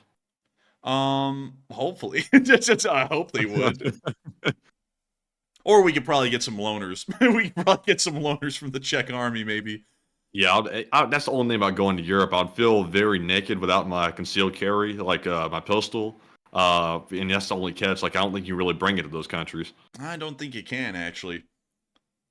We'd have to mobilize the Lee Spring Army Bodyguard Corps or the Household Guard. Just go with us. But nevertheless, we can see them showing off their Dana right here. Sadly, I can't play the clip, but we can see them moving around. This one's also one of the ones that has a brand new Tatra chassis.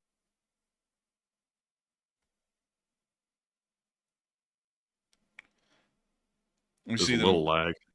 Oh, just a little. Oh, wait a minute, just a little lag. Yeah, we had Yikes. flat lag. Oh man, we flatlined for a second. Apparently, so a little lag alert, I everyone. could feel it. I thought it was the big one. Oh, I thought it was the big one. Oh, I thought we were going down. Oh, but Oh my God.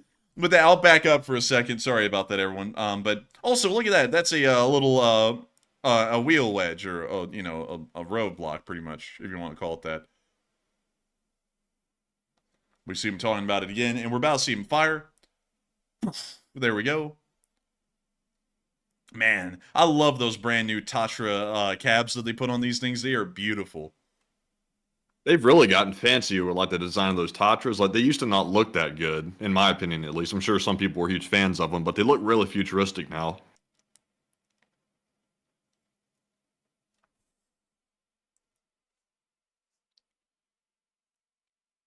And it looks like the lag finally caught up with the chat. Sadly.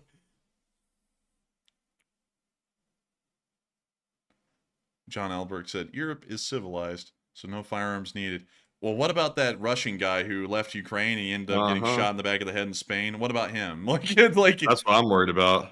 I'm not saying that somebody's going to walk up and kill you from whatever country you go to, Estonia, Latvia, or wherever. I'm worried about the Russian that snuck the gun in the country that might end up looking for somebody that's run their mouth against them. Yeah, because if someone wants us dead, they're going to get us dead, and so I'd rather have something than nothing. That's how I view it. Kind of like those British folks that were killed by the Novichok gas when we were driving by in Salisbury in 2018.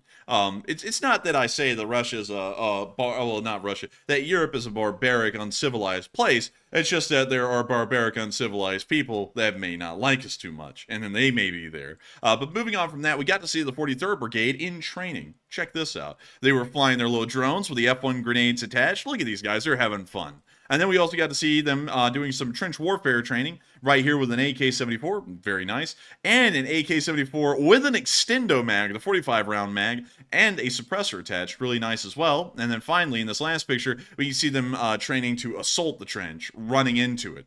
But still, really neat, and I gotta say, absolutely wonderful to see. Moving on from that and into our last little clip, we got to see the Russian losses. The Russian casualty report for the past 24 hours, and ooh! I'm telling you what, man. I gotta say it. Guess what? 4 Bobcats today. Lovely. 1735 is the total, and it's looking juicy. Hot diggity dog, googly moogly, that thing is juicy. Good googly moogly, that thing is juicy. Good googly moogly, that thing is juicy. And I gotta say, I love to see it. 840 Russian soldiers have been killed and wounded over the past 24 hours, along with 35 armored personnel carriers, 50 supply trucks, 10 main battle tanks, 30 artillery systems, 10 drones, an anti-aircraft warfare system, and the 4 special equipment vehicles. All in all, a really good day. But you know what else has been a really good day? The Ukrainian army's actions on the front lines. Once again, beasting on those Russians and really showing them who's boss, which are the Ukrainians, that is. Moving on to the area of Orlyansk, we got to see a BMP explode. Dish that kind of vehicle that go kaboom. And we can see right here the drone circling around the BMP.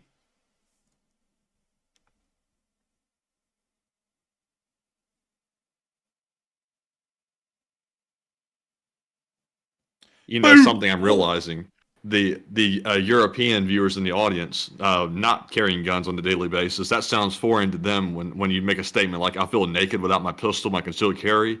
But like I think it was Bruce Lee said in the chat to BC Skyman, he said, as they say, stay strapped to get clapped. That's a common phrase in America these days. Like, people stay strapped or they might actually get clapped these days. Like, it's pretty dangerous in America these days. Yeah, and I also had to say this, nothing against European viewers who find it a little odd. It's a completely different culture and a completely different kind of a world in Europe compared to America. Not to say it's better or worse, it's just different. But here in America, you usually do carry some kind of a concealed weapon in most states. Unless if it's an exclusive few, where the laws may be different. But here in Alabama, we have a thing called constitutional concealed carry, which means that you can actually concealed carry without the requirement of having a permit or a license to do so. You can also legally open carry as well, meaning you could take a full-on rifle, just sling it over your shoulder, and then just walk anywhere. Of course, the people who own the building could say, don't come in here, you know, you're trespassed now because you brought in a whole long arm. But beyond that, you're definitely going to get surrounded by the police even if you do that. Like, you have the right to do it, but somebody's going to call the cops and say, hey, there's a guy walking around with a AR-15 down the sidewalk, and they're going to show up and swarm you. Like, and then they'll let you go eventually, but they're going to heckle the hell out of you while they figure out what you were doing. Yeah, they're going to be like, what's you doing out here? And then it becomes a whole, you're a tyrant kind of a thing. You become an auditor. So, you know, that is what it is. But just telling y'all, you know, how it is. It's a little bit different over here. Not saying that what y'all are saying is good or bad or wrong or right. It's just a different way of how things go over here in America. But moving on from that and into our next clip, we also got to see a T-64BV in the forest of Kremenna. It's just sitting here chilling. It looks like the front mud flaps have been removed, possibly by hand. But still, really cool to see that they're out there in the Kremenna forest doing their thing. Moving on from that clip and into our next one down near Belgorod, we also got to see the 81st Separate Airborne Brigade storming a Russian trench and blowing up some comms lines with some TM-62 anti-tank mines. Here's the clip. I'm going to have to mute that. That is so copyright. And we can see them here with the anti-tank mine, and they're getting ready to try and run it forward to the touchdown zone. Oh, actually, he's already run it to the touchdown zone, and he's lighting a comically large fuse on top of the mine. It's lit, and he's now running to the hole. He throws it in the hole, and then he gets up, and he runs away while grabbing some things that are very important to him. We now see them all hunkering down for the coming explosion. He's rather quick with that. Oh my goodness! That was a really big explosion. I think they got the comms line. Man, it just threw that thing in there. He went, it just ran away. I know they're clearing it on out. Jeez, man, that suppressor. Is that a suppressor on the front of that thing or just a flash hider? Looks like a suppressor to me. That thing must have had it. It was like shooting flames and sparks out the front of it. Man, I like how this guy threw that grenade right there, man. Like, if there was a noise, he just did this, man. He went, yeah! And then he went running. He did. And there goes the grenade. A lot of trash around here. Must be some Russians nearby. You know it. Yeah, you know it. It's got to be Russians.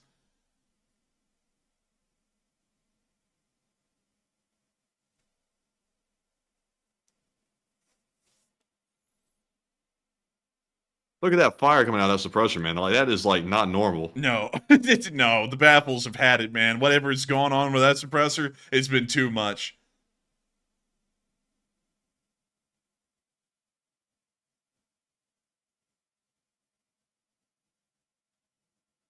Oh, and you see them getting another one ready. They said, cook me up another. And so they got it ready. They're heating it up right now, getting the fuse lit. And that fuse is lit. And they're popping. Oh my god, it's so funny, dude. He's like, hey, I got some spare luggage. Can you take it to my room? He lit it like one of those like fountain fireworks that you light on the 4th of July and sort of just like drop it somewhere and run off. He did the exact same thing. Dude, I like how he literally just kind of like, he didn't even throw it. He just kind of let the momentum carry it into the hole. He's just like, there you go. So now he's getting back in there. It looks like they're still going to be clearing out some holes, you know. But here comes the next explosion right here, poof, right there, and there goes that outpost as well.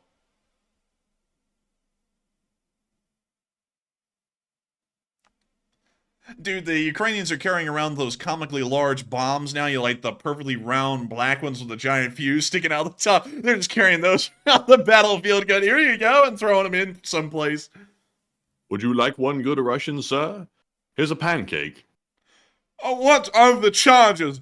Eating a meal? A succulent Chinese meal? How dare you, sir? Get your hands off my... But anyways, moving on from that little clip, and a little bit further down the line, past Bakhmut, and down into the area of Avdiivka, we got to see the 3rd Brigade destroying some Russian equipment in this area. Oh, we're going to be muting that. But there is a Russian Ural with an S-50 anti-aircraft gun mounted onto the back. The 3rd Brigade is going to take care of this quick.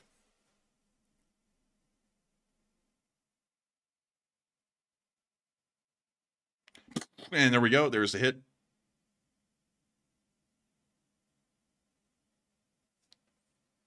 And Cool Jack, is that so? It is a fake suppressor. Yeah, they say it's a fake suppressor. I saw that too. I was thinking, like, why would the Ukrainians get that? Like, I understand why a civilian might get it because they don't want to wait a year to get a suppressor, so they just want to have like they look one or look like they have one. Man, I got that all backwards, man. What the hell? I'm like damn Yoda out here. But like, why would the Ukrainians want to get a fake one? Like a fake? Yeah, why would they get a fake one? Why couldn't they just get a real one? I know, right? Like, that's what I'm wondering. But also, check this out, man. While they might not be able to get a real suppressor, they did knock out 2 Russian recovery vehicles that were trying to drag a Leopard 2 off the field. Because it looks like the Russians are finally trying to at least salvage one of the Leopards that was lost near Avdiivka, or at least abandoned near Avdiivka. It took 2 Russian recovery vehicles down there. You could see them attached to each other, hauling this one Leopard 2 because it's such a monster. And the drone's about to start taking these little babies out. Uh-oh. One's green, that means go. That means it's a good one. And there it is. That's the Leopard 2. There's the 2 Russian Brems. And they're still rolling. They're just like, Bliet, keep going, Bliet! Shall I go? There goes the first one. And... oh, dude, that's it for him. Like, even though they haven't hit the second one already, the second one ran into the first one. They abandoned that one. All of them have been lost now.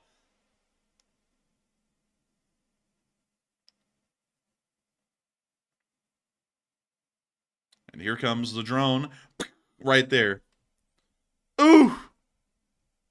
Now, they really are going to miss the recovery vehicles because these are actually in very small numbers compared to normal main battle tanks. And so they will have to special order these from the factory, Dimitri. And we see the Leopard 2 right there.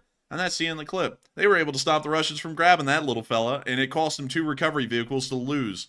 Moving on from that into our next clip, we also got to see the 47th Brigade doing some building clearing in the area of Stepovy and Berdichi.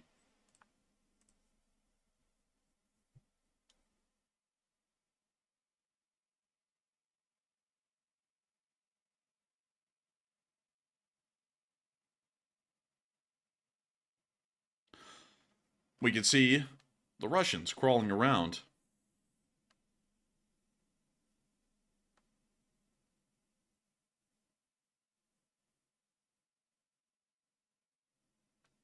Oh. Ooh. Man, that shack was like made out of like straight up dirt. Like it just fell down like it was rubbish. Man, call that thing Shack West because it got hit from the western side. It looks like the Russians. Shack West. Yeah, isn't that his name, Shack West? Shaq, who's that? Oh, never mind. I'm thinking of Kanye. I think Kanye West or something like that. Oh yeah, I'm like, who the hell is Shaq West? That's how little I know celebrities. Like you mix the Shaq and Kanye in the same sentence. Shaq West. That's a collaboration in between Shaq and Kanye. Shaq West. That's why I said Shaquille West. man, good Oh my lord. god. Oh no. Well, it worked until it didn't.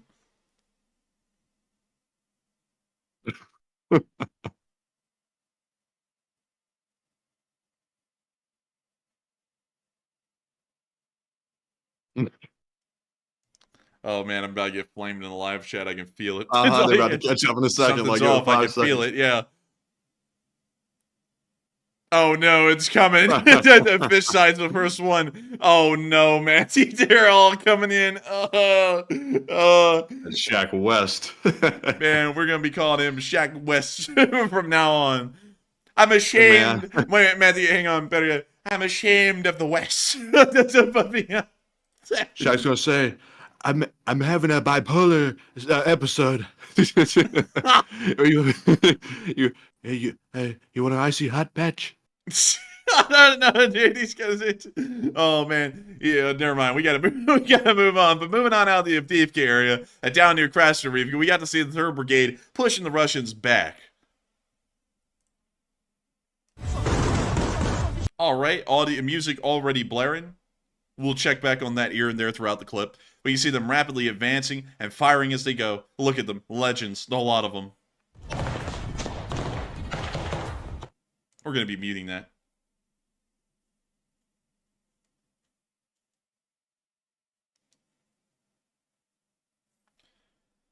We see them. The Ukrainian said, "Could I interest you in a blue tape icy hot patch? Hey, you want I'll some send it Papa? over at 3,000 feet per second." Hey, it's Shaq. You want a Papa John's? You want some pizza? Shagaroni.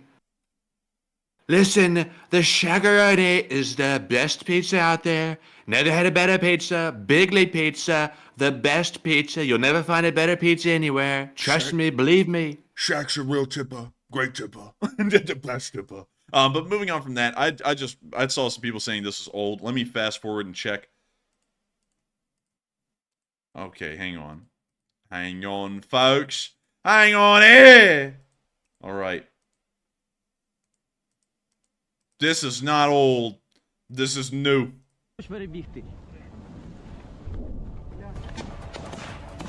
So we're back to where we were.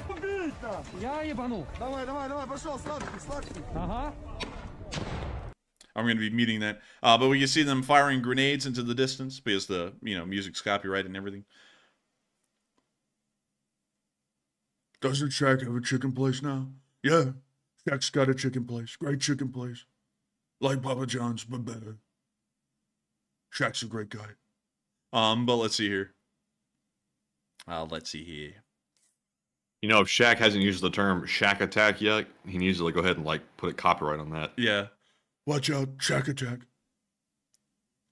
Dude, if Shaq attacks you, God bless your soul. Like the guy's like 7'9". Like you're getting crumpled, man. There's no doubt about it. You're dying that day. That dude could grab most people up by the neck with literally just one hand. Dude, it would be like one of the cartoon things. Like your face would literally be like beat red. He'd be like, Listen, you make Shaq unhappy.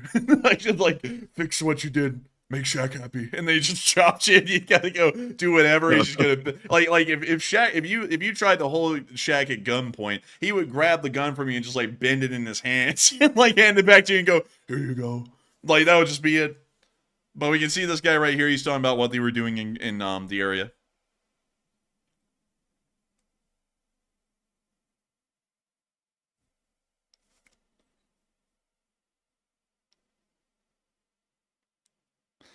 And we see them all talking about what they were doing. I like the house here. Is that Razum Governor for Ivy, Ukraine? wait. Oh, what is it? Is that a Razum for Ukraine bag right there? What do you know? And also, Governor Ivy said in the live chat, Shaq Attack is a jazz fusion band. I've never heard of them. Who is that? I've never seen them. Could somebody tell me, who is this person? Man. We're going wild. We're wild in here. I've never heard of Shaq Attack, though. Seriously, Governor Ivy. The high stepper.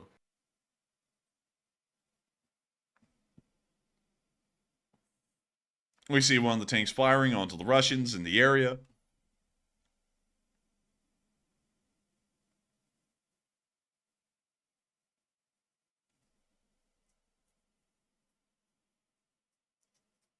And thank you, Chronic Alien, for liking my laugh. It's a very unique laugh. Because sometimes I go, or I go, or something like that, and I sound like a damn sprinkler out in the yard, like trying to like water the grass. But thank you for enjoying it. I'm glad you do. And we can see here them tossing some nades.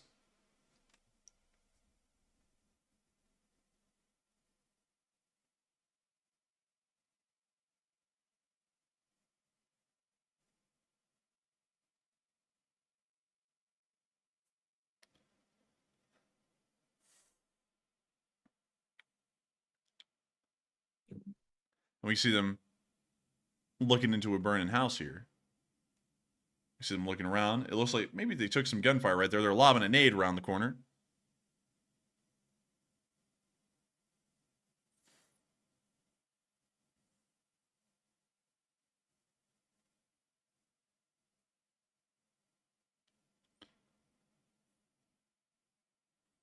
See them here standing on the side of the building.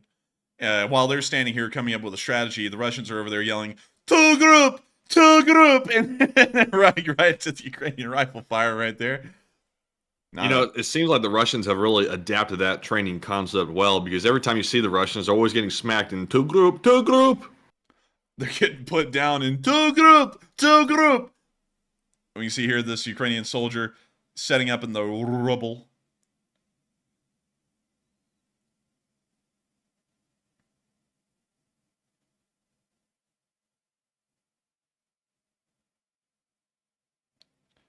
We see here they got him surrounded.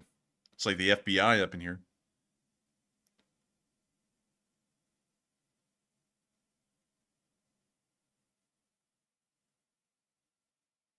John Humphrey said, "Just play the audio and stop being scared to play it. Copyright? Who cares?" So says someone who does not know the raw power of the copyright. Yeah, like I hate to say this. I don't mean to be rude, but that is the most ignorant thing I've ever heard on a legal level. Because any copyrighted audio, if we play it, the copyright holder, if they ever see it and they don't like that we play it, they have a legal right to strike us into oblivion. So I'd rather not run the risk of allowing people the ability to copyright strike us. So that's why we mute the audio and we talk about the contents of the clip, because then it falls completely under fair use and there's no way it could be taken otherwise. But with that, we can see the last interview here in this clip rounding out. The video ends. And we got to see a lot of the work of the 3rd Brigade inside of Krasnoyarivka. Moving on from that and down to Marinka, we also got to see a T-72B3 being destroyed. We didn't get to see the actual video, but we did get to see the drone hitting it and then the smoke coming off the back of the tank afterwards. And I gotta say, it is nice to see that they were able to get it. Also, interesting to see they incorporated the Mandalorian helmet into the logo of their brigade. That's been there for a while, but still pretty cool. Moving on from that and into our next clip, we also got to see the 241st Territorial Defense Force in the area. Ooh, that's a copyright song. But anyways, we can see the Ukrainian walking with this nice AK here. One thing I hate about AKs, all right, I'm gonna be honest here. If you don't have that rail attachment on the side to put an optic over the receiver, your optic, like this micro dot here, is all the way up on the front handguard. That's got to be unusable nearly. Like, ugh. Yeah, that's got to be unusable. Too far forward. Also, that's the part of the gun that jumps around the most whenever you're firing, too.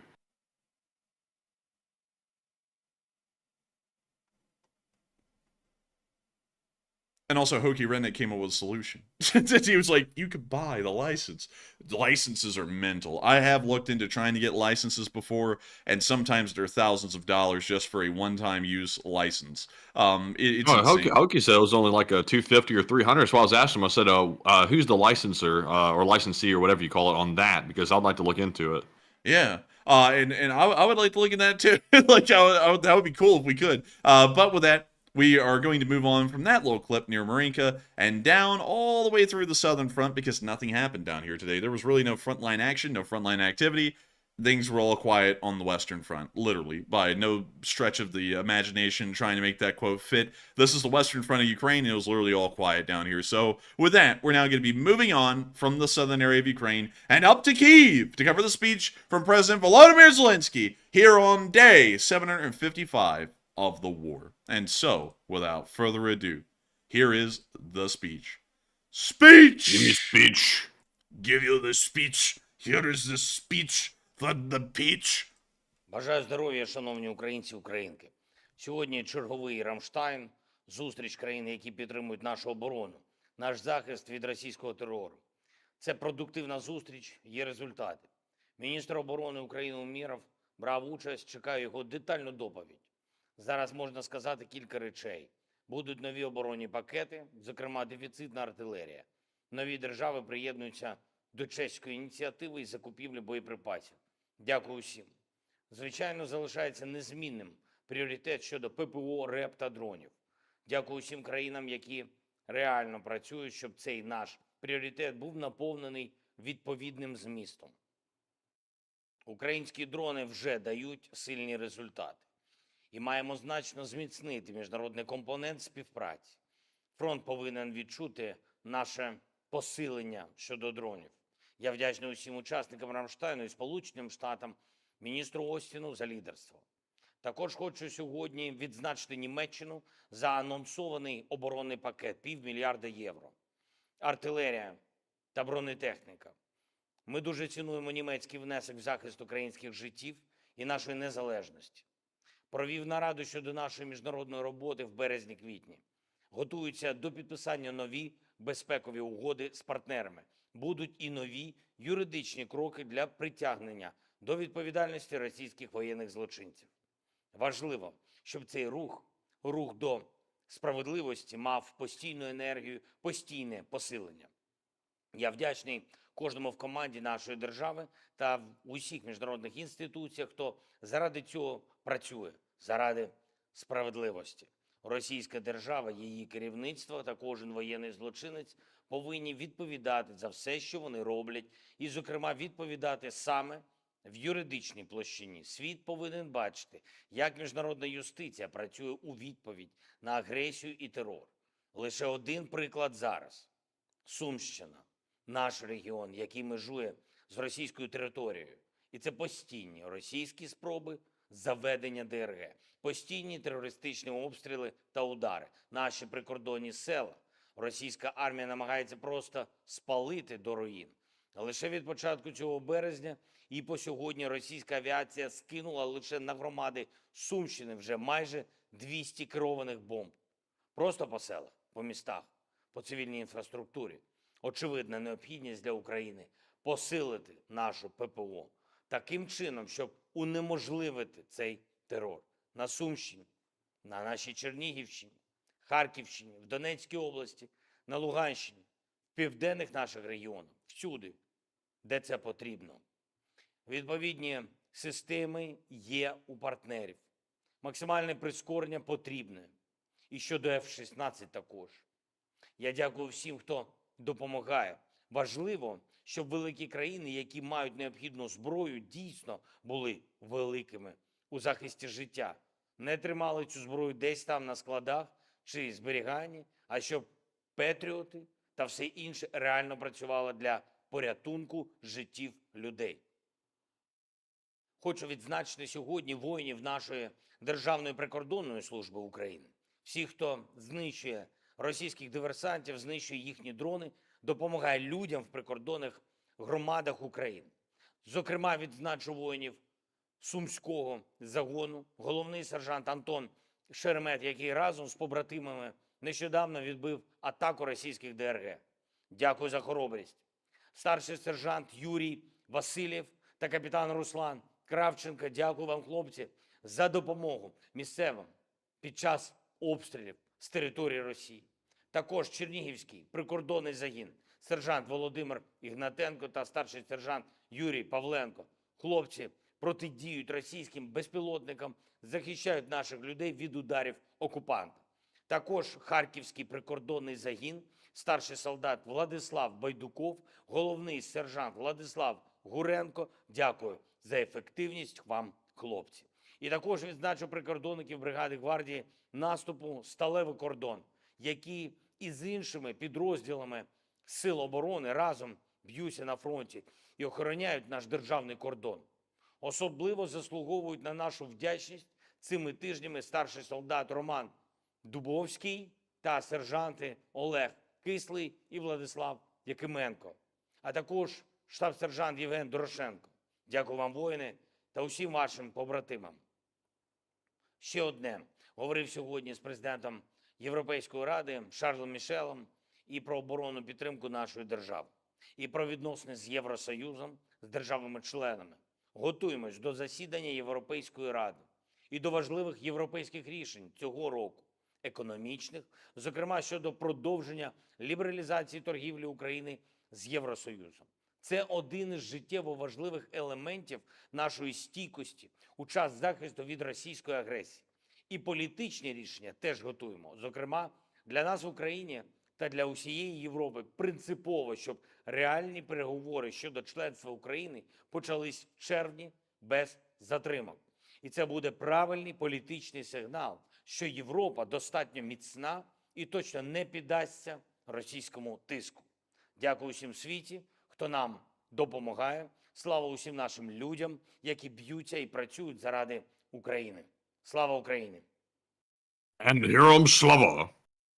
And Rom Slava, because my Oh, microphone was not unmuted. where were you?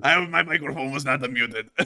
But beyond that is the end of President Volodymyr Zelensky's speech here on day 755 of the war in Ukraine. Give it up for day 55! But we're about to be moving on to the second segment. I usually don't normally act like that when the speech ends, but we're moving on into the second segment, where we get to talk to all of y'all about whatever we all want to talk about. We get to talk about the dichotomy of Western democracy versus Eastern authoritarianism. We get to talk about the history of the world. We get to talk about anything.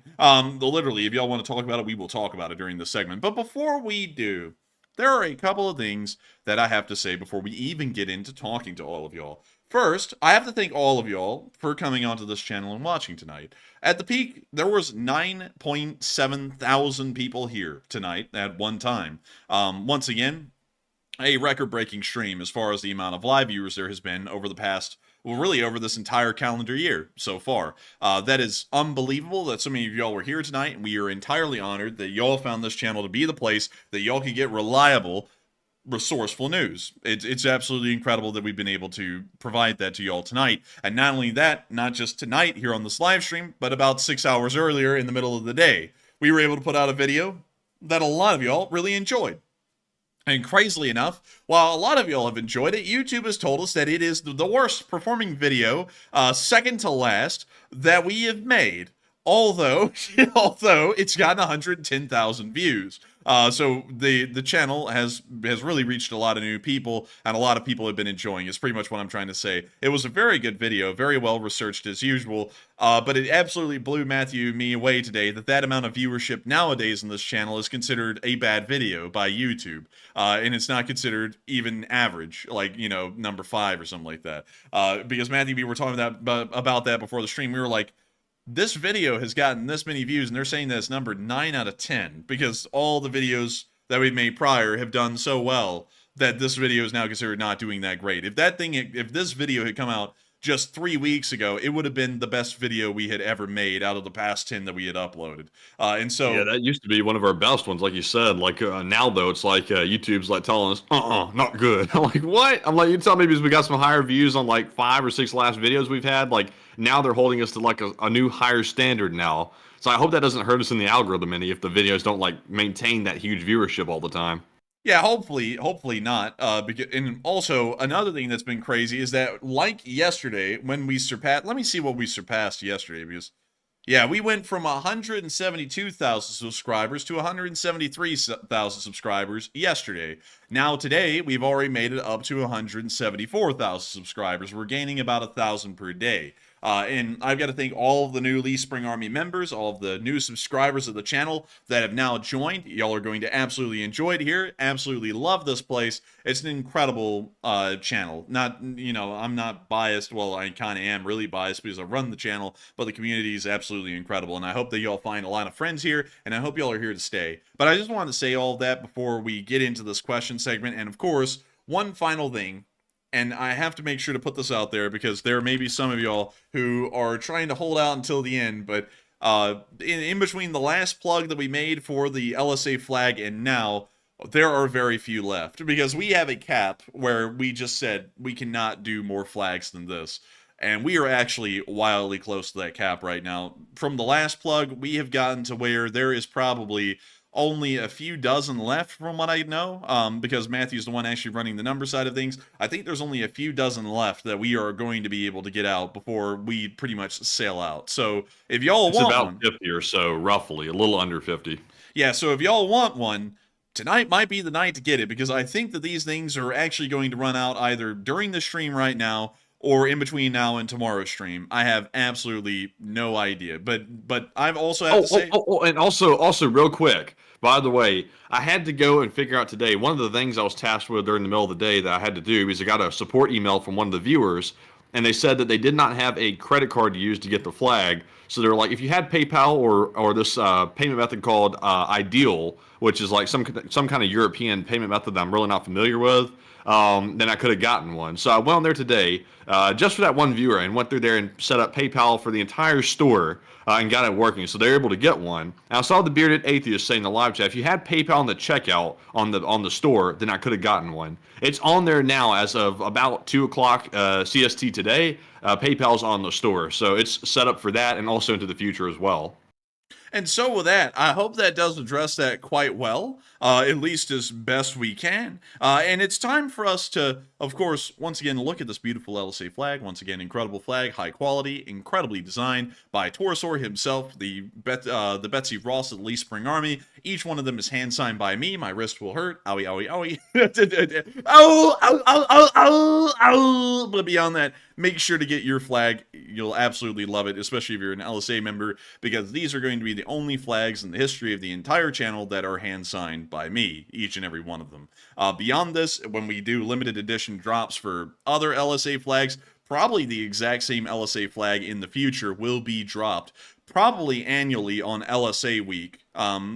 Maybe we're trying to figure that out, but they are going to be dropped again, but they'll never have my autograph on them again. And our autograph actually represents both of us at the same time. We just put one there. It's a lot more elegant. It's a lot more pretty that way. So we decided just one autograph for the both of us. I'm the one who signs it, but it represents both Matt and me. And so with that, I hope that does address that quite well indeed. And John Albrecht said, suggest a hand stamp. And that was a great idea, John, but I promised everyone I'd autograph it, which means I have to keep up my promise and do it by hand. Because y'all know one thing, I never break a promise. If I tell y'all something and I promise y'all to it, it is not going to be a broken promise. And so I have to hand sign all of them. But still, thank you so much once again. I hope that does address that well. And with that, Matthew, you were asking the chat some very interesting questions throughout the night, and there are a few that we have in the queue.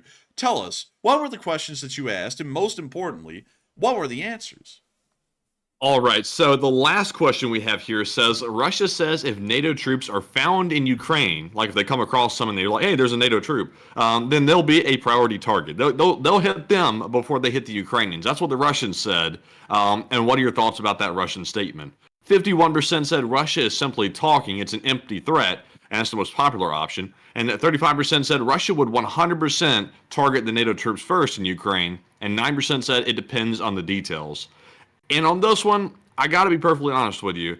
I don't think Russia is bluffing on this one. I think if NATO troops or any NATO member troops showed up in Ukraine, whenever that was or whenever they were there, whatever, I think that Russia would target those troops. I don't think that they would be off the table. I don't think Russia would try to avoid them. I think they would attack them because at that point, I think that's the red line. Russia would be willing to actually go to world war over it if the NATO troops showed up inside of Ukraine, because that would be a perfect excuse for Putin to expand the conflict very drastically and very rapidly. But that's just my opinion. It looks like most people think that's simply an empty threat. But Enforcer, what say you? I would have to say it's most likely not an empty threat. I think that they would attack NATO forces in Ukraine, no doubt, maybe even expand it into a pretty much continent-wide front through Belarus and the Baltics. I think it would actually probably create a third world war if NATO troops do end up in Ukraine. If the French send them on their own, maybe there's a way to avoid that.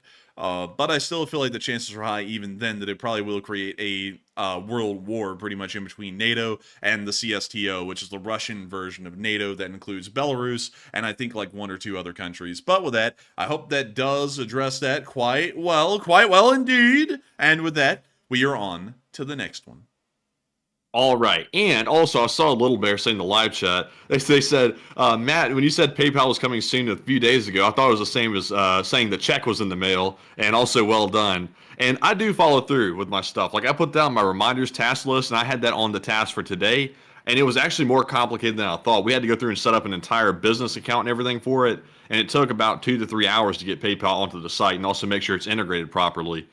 So that was a process. But it was all thanks to one viewer, and I wish I had their name handy as well. They sent an email over it, and that's what caused me to hop on to it when I did today. So glad to see that everyone's using that, because that seems to be the most popular method we have at this point as of today. Everybody's using PayPal, and I had no idea how popular that was as a payment method, or otherwise I'd have figured it out before now. But with that being said, we are now moving into our Super Chat questions once again, and the first one is going to go to Michael Parisi Jr., who puts in a $50 donation, by the way, and he does not leave a comment. But Michael, I think that might be your first ever Super Chat on the channel, if I'm not mistaken, and if it is, huge thanks to you for that, and if it's not, I'm sorry. But Enforcer, what say you? Michael Parisi, I thank you for the support. It is his first Super Chat to the channel, and he didn't throw in a comment. We still appreciate you greatly, Michael. I wish I could talk to you a little bit, answer a question, or at least conversate with you a little bit. But nevertheless, I will take the moment while there is no comment to say, I thank you for supporting this channel for the first time ever.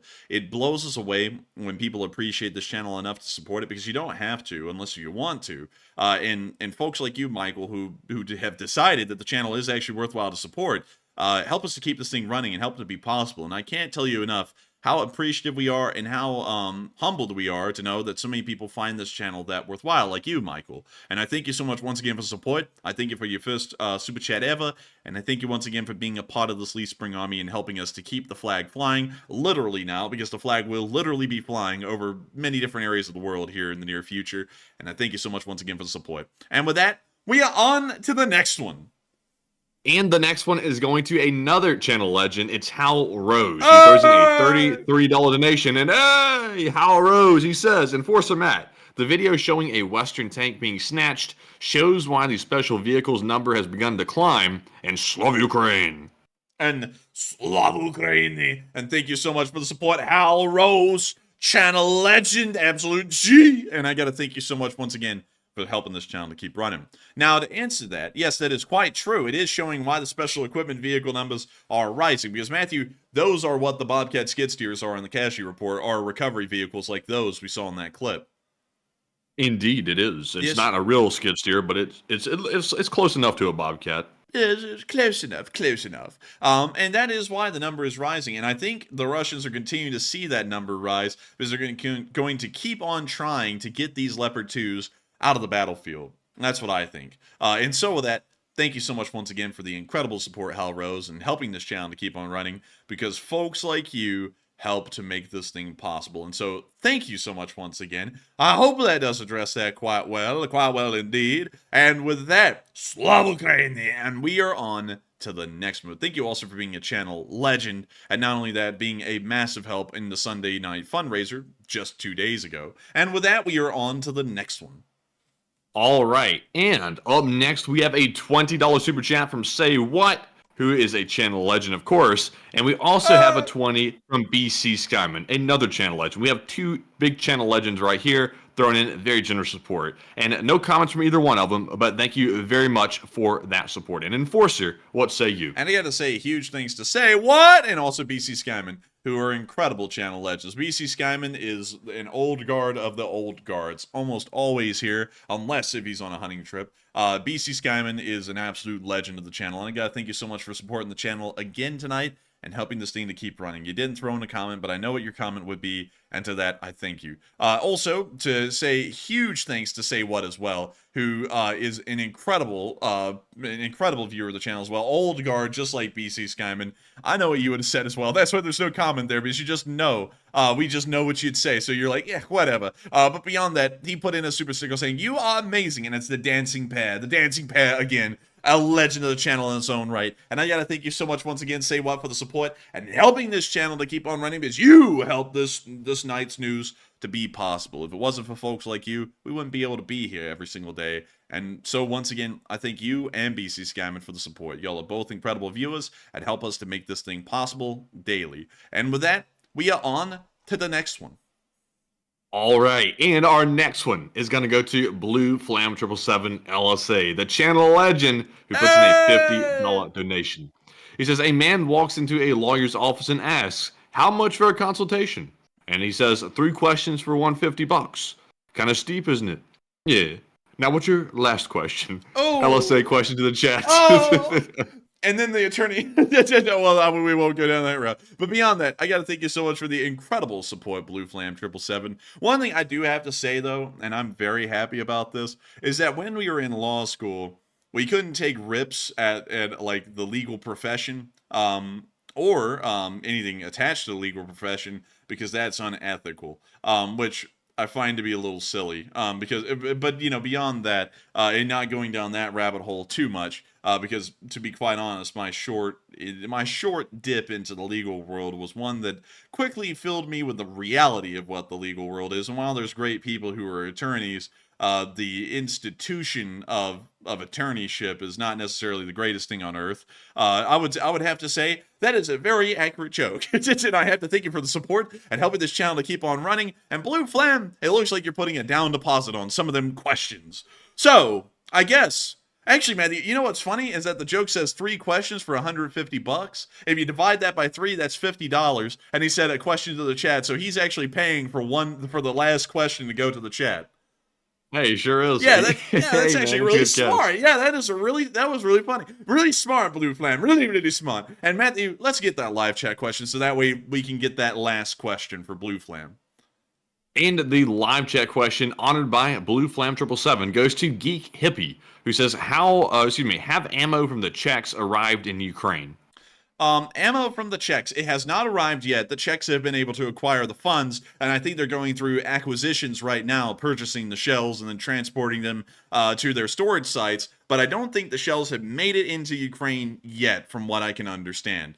So that's our information we have at the moment, at least my information on my end, and hopefully that is accurate, because from what we understand, the last update on that, which was the Czechs were now acquiring the shells, is about 36 hours old. So I'm sure they're still going through that at the moment and contacting all these foreign countries and their ammunition, these foreign countries and their armed forces, and giving them the cash, so that way they can open up the ammunition depots and then start shipping the ammo forwards and into Ukraine. And so with that, I hope that does address that well, and thank you so much, Blue Flam 777, for sponsoring that last question that the man asked when he walked into the attorney's office. And thank you once again for helping this channel to keep on running. You're an absolute legend, Blue Flam, like many others through and through, and we're so happy that you were here with us tonight watching this news. And I gotta say this, y'all, it is truly incredible to see so many faces return every single night, even on big nights like these, because when we have almost 10,000 people on live,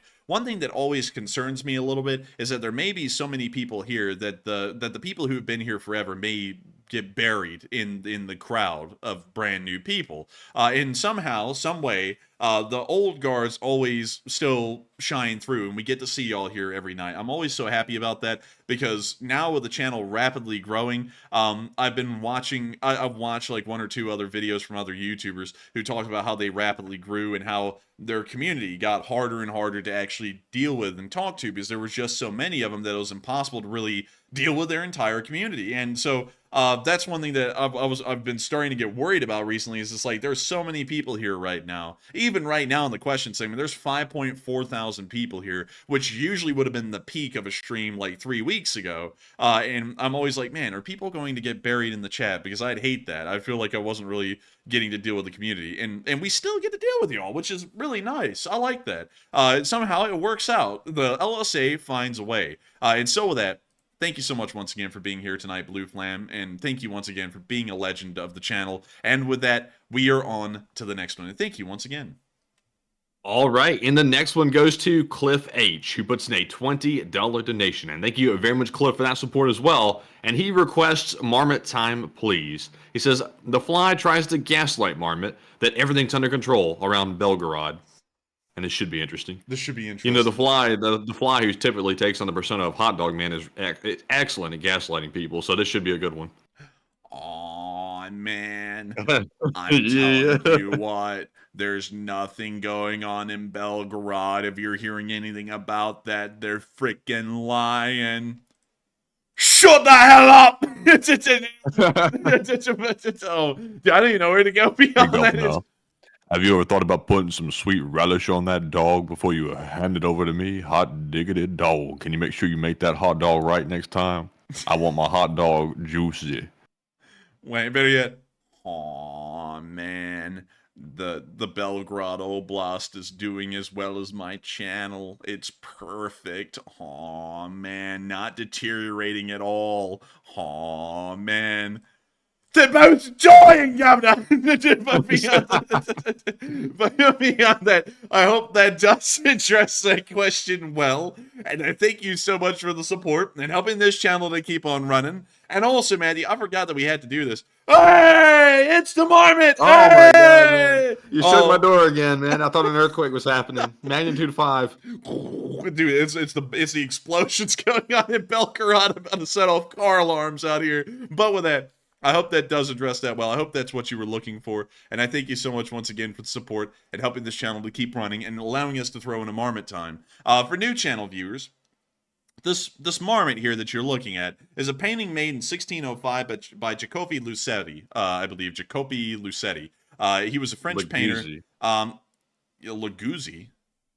It's Jacopo Lagozzi or something. Jacopo Lagozzi. Not Laguzzi, but it's Jacopo Lagozzi.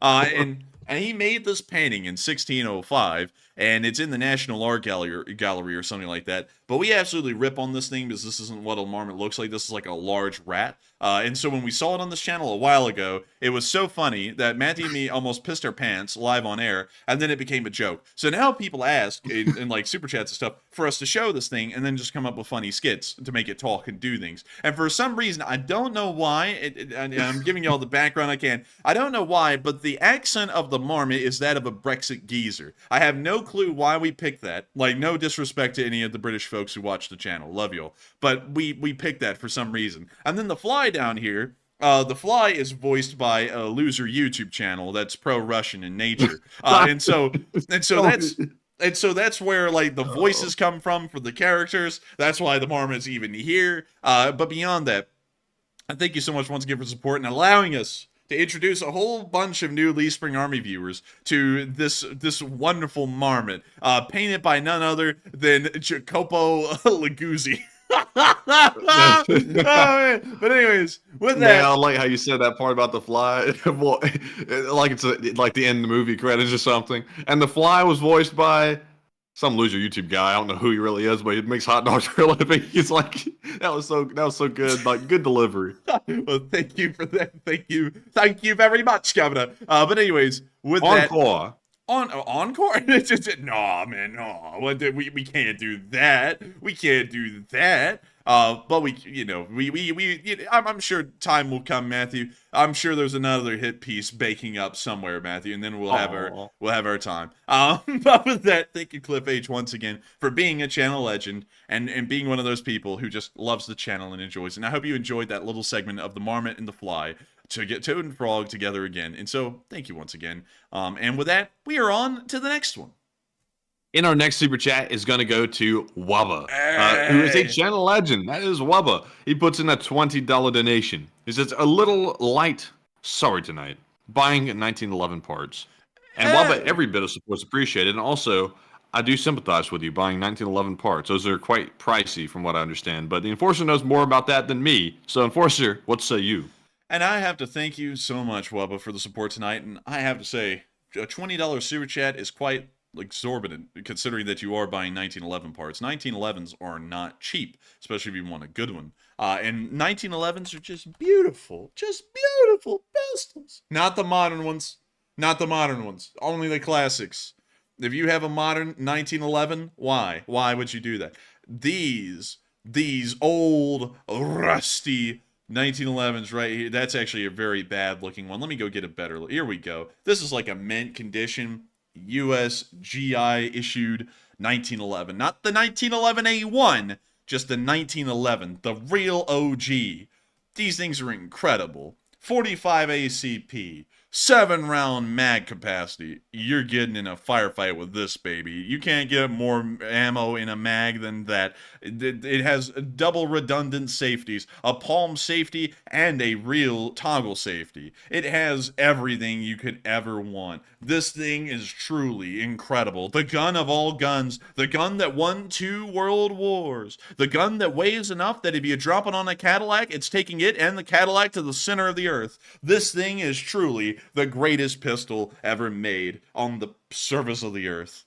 I'm just kidding. It's pretty good, but it's not the best. I think the effing high power, the Browning high power, not the effing high power. I think the Browning high power is a really good pistol in my opinion. And I think that still stands in my mind for now. But this is a very, very good pistol. And I have to say, Wubba, congratulations on getting on your journey of getting yourself a 1911. They're great pistols. I have one.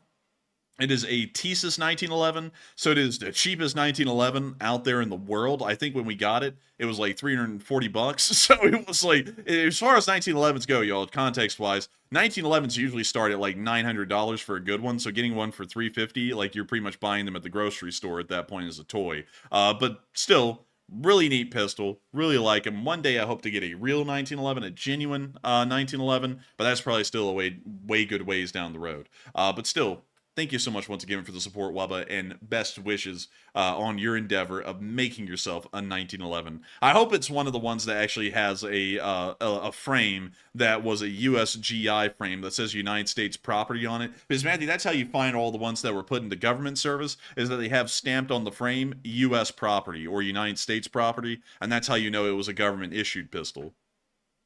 Is that right, Governor? That is right, Governor. Right, Governor. Right on, Governor.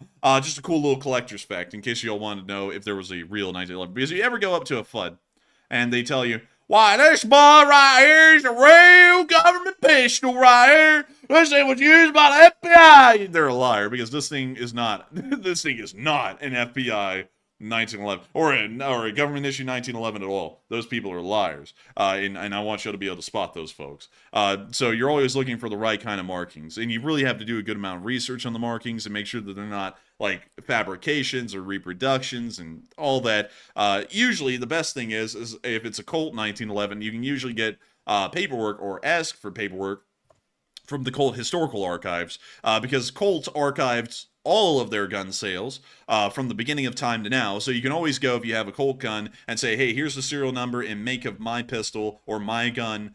Give me some info on it. And they'll give you all the info that they have available on your specific pistol, the exact one. I actually have that for one of mine. Like, I have a Colt Archives like document, and it gives me all the information of when Colt made it, when it first entered the factory, when it left the factory, who it was given to, when it was sold, all that stuff. Like Colt keeps better records on their pistols than the U.S. federal government keeps on their own government-issued pistols. So pretty cool. But with that, I hope that does address that the best I can. The best I can. And thank you once again, Wubba, for the incredible support. And with that, we are on to the next one. In our next super chat is going to go to Jackie Giacomin, who puts in a $20 donation. And thank you very much, Jackie, for that support. He says, I have a PhD in poli-sci, and your description of the development of DEM institutions in the West is accurate. We call them inclusive/extractive institutions, and they stem from the Black Death and how countries dealt with it. And I thank you so much, Jackie. Giacomin. I was like, how do I pronounce that last name? Really cool last name. Where is that from? Let's see.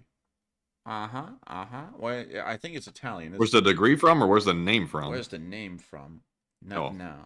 Where did the last name originate from? Last name? No, dangnabbit, I don't want to know where last names come from. I want to know where the country's from. Wait, so it's actually an Arabic last name. Oh, I wouldn't have guessed that. I thought it was, I don't want to say Irish, but I thought it was something else, like European. Wait, hang on. So now it's another source. It's Palestinian, she says. Another source is saying, interesting. That is, so it is Arabic, actually. That's pretty cool. Really cool last name. And I got to thank you for the support. Also, and thank you for backing me up and saying that my analysis of how Western democracy is formed is correct. We actually looked at it in a different lens than the Black Death. Our lens actually was about 2 centuries later, in the 16th century, when the military revolution happened, when armies began to produce gunpowder weapons, and gunpowder weapons, due to their sheer cost and also the cost to maintain them, required governments to start levying taxes so that way they could have a constant standing army. Because before that, standing armies didn't exist in the medieval world. Armies, well, really there was knights, which are noble families, and then there was the king, and then the king and the knights all together would then go out into the lands. They would raise a whole bunch of peasants, which are farmers. They would get whatever weapons they could find, and then they'd all go out into the field and they'd club each other to death, something along those lines. And so when the military revolution happened in the 16th century, these governments required the need for more funds. And so these governments started to adopt an idea in the latter part of the 16th century of absolutism, which is where the central monarchy would try and coalesce all of the power into the monarchy itself, instead of all of the checks and balances kind of organizations that existed back in the day. Because one thing that a lot of people don't know about the Middle Ages is that kings were not an absolute power. Kings were just kind of the largest of the lords of a country, but there was still an endless amount of power and a massive amount of power actually held by the lords themselves of these kingdoms. And if the lords were unpleased, and if a large amount of them united together, they had enough power to actually overthrow the king or make demands if they wanted to, and the king really had no other option than to go along with it. So there was a lot of different controls. Like in France, there was the National Assembly, which is when they would gather up the 3 estates and they would have them talk. And that was something that happened a lot in the Middle Ages. In Britain, it was the Parliament, which was created out of the Magna Carta in 1215. And in the Holy Roman Empire, it was called the Diet. And the Diet was their form of a Congress, but their form of a Congress was a little different. Because they had I'm not even going through the Holy Roman Empire structure, because that was even difficult to go through in college, because they had electors, and then they had all of the princely states that would gather in a diet, and then they'd all talk about stuff, and then the electors really held all the power, so it didn't really matter what all the other members of the diet had to say, and then all the electors would come together, and then they'd elect a specific kind of like a lordship or a kingdom within the Holy Roman Empire to be the emperor of the Holy Roman Empire, and then they could be voted out at a certain date in the future when another diet was held, and it was a massively overcomplicated bureaucratic structure that existed in the Holy Roman Empire, and it's a wonder that it ever existed at all. But beyond that, all of them started to coalesce military power in the latter part of the 15th century. And because of that, they had to have money. And for that reason, they had to create taxes. And so these kingdoms, like France, did incredibly good at it. They were, like, let me think, it was Louis the 14th. I believe it was. Yeah, I think it was Louis the 14th, who built the Palace of Versailles. And the whole reason he did this was so that way all of the noble families from the outside parts of France would all gather up in the Versailles, because it wasn't just the royal family that lived here, it was a load of royals that lived here, noble families and such things that would live in the apartments of Versailles. And this way they would all be vying for the attention of the king in the court due to fashion and all kinds of things. That's why France is known as the capital of fashion, is because of Versailles and the kind of influence it had on France in the latter part of the 15th and all throughout the 16th, the latter part of the 16th and all throughout the 17th centuries. That's why France is even known today as the capital of fashion, is for that reason. And because of all of this, the king was able to get a lot of sway and influence over the noble families of France, and was able to consolidate power, and was really the only country in Europe at the time that was able to become a truly absolutist power, where the king could be described as a dictator from that point forward.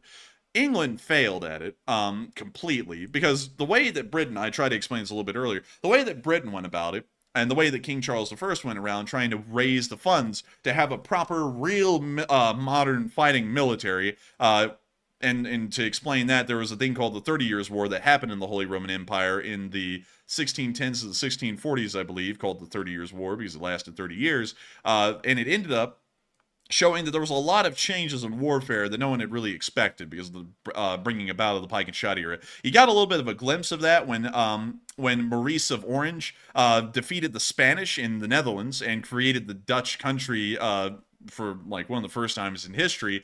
that was a big deal. And then the 30 Years' War showed that that new kind of warfare was here to stay, and it was rapidly changing. It was very expensive to fight in. So the English king wanted to get in on that. So he started to try and consolidate power and start raising these things called ship taxes and all kinds of crazy crap like that. And so the parliament got pissed off because the king is actually supposed to ask, even at that time in history, authority of the parliament to raise new kinds of taxes and things like that. And with the king raising these taxes on his own without the approval of parliament, and also collecting all the money for himself to spend instead of sending the funds to the parliament to spend, this pissed off the parliament because it was a clear usurpation of their power, and they were not for it. The Civil War happened. It lasted for like, I think, 70 years. The parliamentarians won. They executed the king. And then the Rump Parliament came around, which was really the first actual democracy in Europe. It did not last for longer than 10 years. And then Cromwell came. And then because of Cromwell and how bad that went, then all the parliamentarians from 20 years ago were like, you know what? We actually need a royal family. So then they brought them back.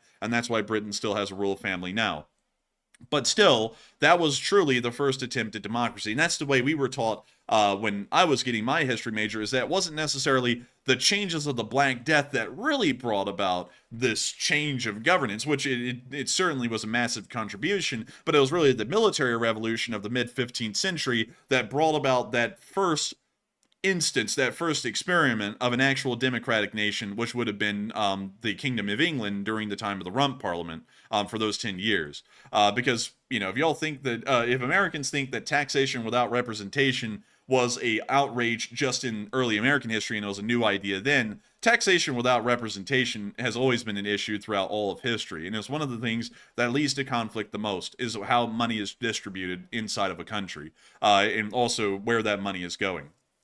And so with that, I hope that does address that very well. And I thank you so much once again for support and saying that there was a very interesting dissertation on historical events. And I hope that kind of cuts down why I went about my line of thinking earlier. But the Black Plague did have a huge part to deal with it as well, because with a third of Europe's population dying, the power structure that existed during feudalism was shaken up completely beyond that point, and things started to rapidly change because of that. And also with the ushering in of the Renaissance, although the Renaissance isn't like any other age in history like the industrial one or anything like that, because it didn't really affect common people, it just affected the people at the top, and it was just kind of like a revolution of arts and sciences and things. But still, with that, I hope that does address that quite well. And thank you once again for the support. And I see that you're adding in more, Jackie Giacomin, and I would love to talk more about it, but I got to make sure to get to other folks, other folks' super chats. But I could talk about this for literal hours, I promise you that.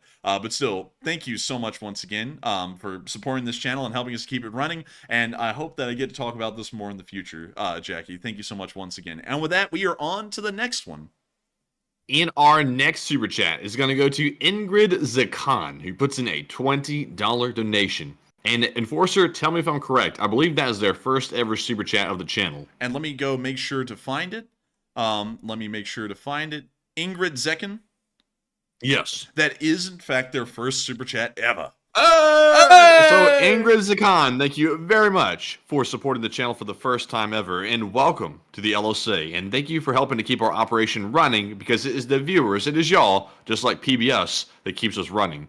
So, Enforcer, what say you? And I gotta thank you so much, Ingrid Zekin, for your first support to the channel. Where is that last name? like, dude, I've gotten on this streak of like, where in the world are these that sounds Middle Eastern. Zekin last name? I'm probably so wrong on that. Origin. Let's see.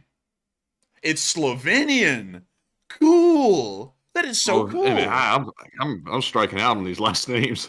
So this last name is Slovenian. Really cool, Ingrid. And thank you so much for the support and throwing in your first support to the channel ever. Really cool to know that we have someone here with Slovenian heritage watching the channel. Incredibly cool. Although it appears you live in America now, because that's in dollars. But still, thank you so much once again for support and helping this channel to keep on running. Folks like you make it possible, and it's really cool to see people with really neat last names here on the channel, and also a part of this Lee Spring Army. And with that, I hope that does address that quite well. Thank you so much once again. And with that, we are on to the next one. All right, and the next one is going to go to, guess who? Romeo S., who puts in a $20 donation. And thank you very much, Romeo, for that support. He says, I can't wait for the flight to arrive so I can adopt it to my fourth flag. for my birth country, growing up country teenage, and living country LSA.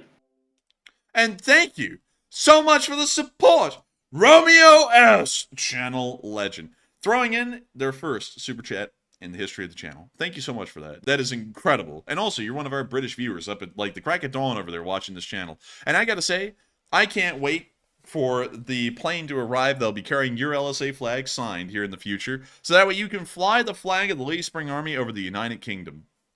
I can't wait to see it. It's going to be really cool, and it's really neat to know that you'll be adding your 4th flag for your birth country. And I'm wondering, which one is it really? Is it England, Wales, Scotland, or Northern Ireland? Which one do you call your home country? Because from what I know, people in Britain call themselves Welsh, English, and then there's like 50 different variations of English. There's the Northerners, there's the Southerners, and then there's, and then they break it up by region beyond that, the Midlands people, and all that. But beyond that, if you're from Scotland, there's also kind of that as well. Really the big ones are Edinburgh and Glasgow, from what I know. And then there's some people from Inverness, but I don't think they count. If you're from Inverness, I'm so sorry I threw you under the bus. But beyond that, I can't wait to see the LSA flag flying over the country of the United Kingdom, and I cannot wait for you to receive your flag. Of course, I'll be autographing it myself, and I thank you so much once again for being a part of the Lee Spring Army and helping this channel to keep on running. And so with that, I hope we address that quite well indeed. And with that, we are on to the next one. And the next one goes to Captain Kirk, who puts in a 20. He says, "You guys are doing a great job." And thank you very much, Captain Kirk, for that support. And we appreciate it very much. And Enforcer, what say you? And I got to thank you so much for the support, Captain Kirk, and helping this channel to keep on running. Thank you for saying we do a great job. I hope we do. And I hope that no one gets run off because of my long history dissertations that people can trigger me into giving. Because I love history. I absolutely love history. And there's so much of a story to be said through the course of history.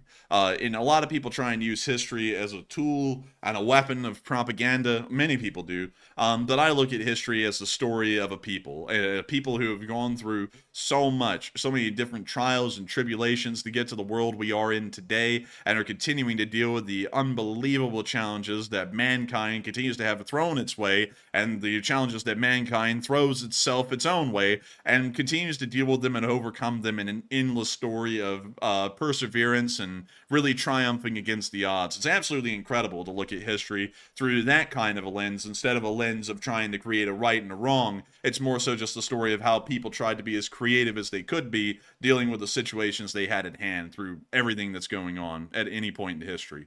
Truly incredible stuff. And I got to thank you so much once again for being able to bear with that, and then finding something appreciative out of that to be able to support the channel with. But still, thank you so much once again. I hope that does address that quite well. And with that, we are on to the next one. And the next one is going to go to Hokey Redneck, the longtime channel legend, the legend, Hokey Redneck. And he puts in a $50 donation. And thank you very much, Hokey, for that support once again. He says, "Andrew, what got you into history? Tell me." And Hokey Redneck, it's a long story. I thank you for the massive support. And I'll start that story right now. Way back when I was born into a family that doesn't really like history all too much. I mean, they find it interesting a little bit, but I've grown up saying it so much they hate it now. Matthew does too. Like off air, they're all like, "Oh my God." But beyond that, what really started off my my real interest in history was the fact that I played a video game, and it sounds so stupid, but I played a video game, and it's called Napoleon Total War. And it's a game where you play as Napoleon Bonaparte in Napoleonic era France, and you go through pretty much the entire rise and fall of the French Empire, from when Napoleon fought his first battles in northern Italy to when he fought his final battle at Waterloo in 1815. It was an incredibly fun game, incredibly cool, and because it was semi-historical, well, it was really actually completely historical. I really got to learn a lot about how a Napoleonic army worked, at least in a very simple form, with the kind of weapons they had, the kind of uniforms, and I absolutely loved it. I thought the uniforms were really cool. I thought the way that they fought was just really interesting in linear line battles. I thought it was just the neatest thing ever. And so that really started off my interest on the Napoleonic Wars, which was actually the first historical subject I really focused on. And then at the same time, around that age, because I was 12 years old when I got that game, I started to watch the military channel. And the military channel back in the day was this unbelievably cool channel. They had this series called World War II in color, and they also had all of these old vintage military movies. Usually they actually had actors in them that had fought in these battles that were being portrayed on film. And it was all just really interesting. Really got me interested in World War II, the Cold War, and all kinds of stuff. And so as time went on, I would just get onto the computer and I'd just type in specific subjects and I'd read about them. And I just started reading about everything. I would read about East Asia a little bit, but really my main focus was Europe and North America over the past 2,000 years, and specifically over the past 600 years, from about 1400 onwards, and trying to learn everything I could about that. And so that's why I can really talk in great detail about really anything that goes on in Europe, anything that kind of goes on in the Middle East, because Middle Eastern history ties into European history a lot, and also a lot of what goes on in North America and Russia as well. But I really couldn't tell you a lot about what happens in East Asia specifically. I can tell you things exactly about Japan and the Koreas, and also China to an extent in the modern age. But if you ask me anything about the Three Kingdoms or anything like that, I'd have no idea, because that's just something I never really focused on. But I hope that does address that kind of well as to why I got into history. But it's always a never-ending thing, a truly unending want to know more. One of the most recent things that I had actually gotten into learning about was naval history, and that's why I love channels like Ocean Liner Designs and Dragnefell, which are just completely out of our genre, and so I feel fine talking about them and plugging them, is because they cover very interesting content about the age of ocean travel, when that was the primary form of travel before the airliner, and also cover military warfare at sea and how life was like for sailors, and also how ships were built and the kind of engineering that went behind them, because you can learn a lot through that. But beyond that, I hope that does address that well, Hokey Redneck, as to why I got into it, and why I'm still into it, because it's just so interesting. And on top of that, a lot of people don't get this. This is a phrase that a lot of people say: learning about yesterday teaches you lessons about tomorrow. And that is such a cliche phrase that so many people say in history, and they never really give you the real connection as to why that's the saying. Because if you learn about what happened yesterday, you know where everyone's at right now today to get a good idea of where they'll be tomorrow. And no one ever explains that side of things, but that's why history is so important. That's also why way early on in the war in Ukraine, in the very first months, I was able on this channel to largely predict what the Russian army was going to do and where they were going to be within the next week or two, because history is such a repeatable thing, especially as far as modern military strategy goes, that you can pretty much recreate what a military did 40 years ago and then put it and apply it to today's battlefield, and they're probably going to be doing the very same thing, especially since no doctrines have changed and no lessons have been learned. And that's exactly what they ended up doing. And so I believe completely in the statement: if you know what happened yesterday, you will be able to get a good idea of what's going to happen tomorrow. I feel like it's also a very important part of trying to get into administration or governance to be able to understand history, because if you know history, you know what your country has been doing in the past, what it's doing today, and what it probably will be doing tomorrow, and how to try and figure out a plan to work around what will inevitably be happening tomorrow. And so with that, I hope that does address that well, and I thank you so much once again for the support, helping this channel to keep on running, Hokey Redneck, because you help to make this channel possible, and I hope I answer your question as best I can. And so with that, we are on to the next one. All right, and our next one is going to go to none other than the Duncan VR, the channel legend who loves animal noises. And he puts in a $15 donation. And thank you very much, Duncan, for that. And here goes the animal noises. And if you're new, Duncan likes animal noises. We say them. We say them, of course. He says, Bamuba, the Moo, historical rabbit hole, put Kermit to sleep. And the marmot, Baba Moo, fell asleep on Kermit's lap. Meow. Oh, my. And of course, Matt fell asleep, too, at his station. Bah, quack. Meow. Just kidding. Meow. And I'm not going to lie, though. Like, a lot of history stories, like, while I do find them fascinating, it will put me straight out. I'm not going to lie. Like, it will. But it is fascinating. I like the condensed histories. I'm one of these people that people talk about, saying, oh, people have such short attention spans now, it's ridiculous. I hate to admit it, but I'm one of those people. I like a lot of people. But Duncan, thank you very much for that support. And Enforcer, what say you? And I'll say I will not make any history stories for the rest of the night. But one thing that I will say is thank you so much for throwing in the traditional animal noises, Duncan VR. It would not be Elite Spring Army Night without them. And of course, on LSA Week, it is a welcomed addition because it's a part of tradition on this channel. And so with that, I thank you so much once again for the incredible amount of support and helping this channel to keep on running. And also, another thing that's going to blow you all away, I'm just going to say this one last thing. And I know this is a modern historical figure, but I'm going to wave this one time to tell you all about another person that I actually learned a lot about Eastern European workings on. It's going to blow you all away. It's Richard Nixon. Richard Nixon was probably the smartest guy in America. Not talking about him on a political level. I'm talking about him more on a knowledge level. He was probably one of the smartest minds in America on how the Eastern European bloc operated during the times of the Cold War. And as vice president under Eisenhower's administration, he actually went to the Soviet Union and traveled around for quite a while, quite a very long while, and probably had more of an in-depth understanding about the Soviet Union and the Warsaw Pact than anyone did in the West, before him or after him. And so that's also what I used a lot to be able to understand things about Poland and their solidarity movement and things like that I've talked about on the channel before. But with that, if y'all are wondering about that, that's where I go to find that information because he was very knowledgeable on those topics. Although the political side is very controversial and we're not getting into that. And so with that, I hope that does address that well, and I thank you all so much once again for helping this channel to keep on running. And thank you, Duncan VR, for the traditional animal noises. But with that, we are on to the next one.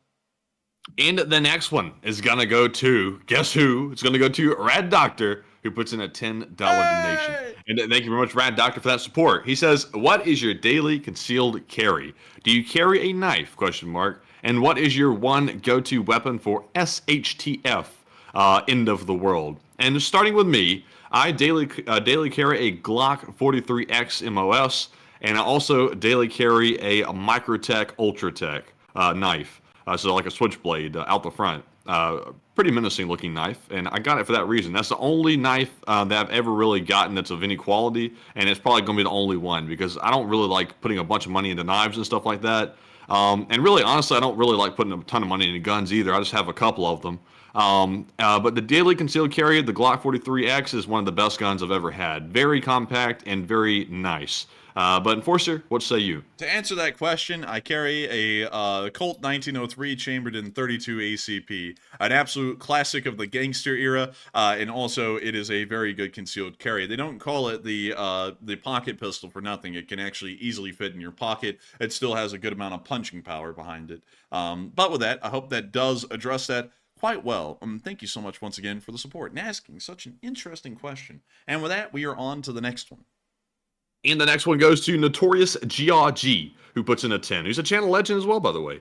He says, if negotiations happened with Russia and the war ended before the Freedom of Russia soldiers achieved their goal, does Ukraine continue to support them, or would that be in negotiations? Can you reread that one again? That one's a little bit complex.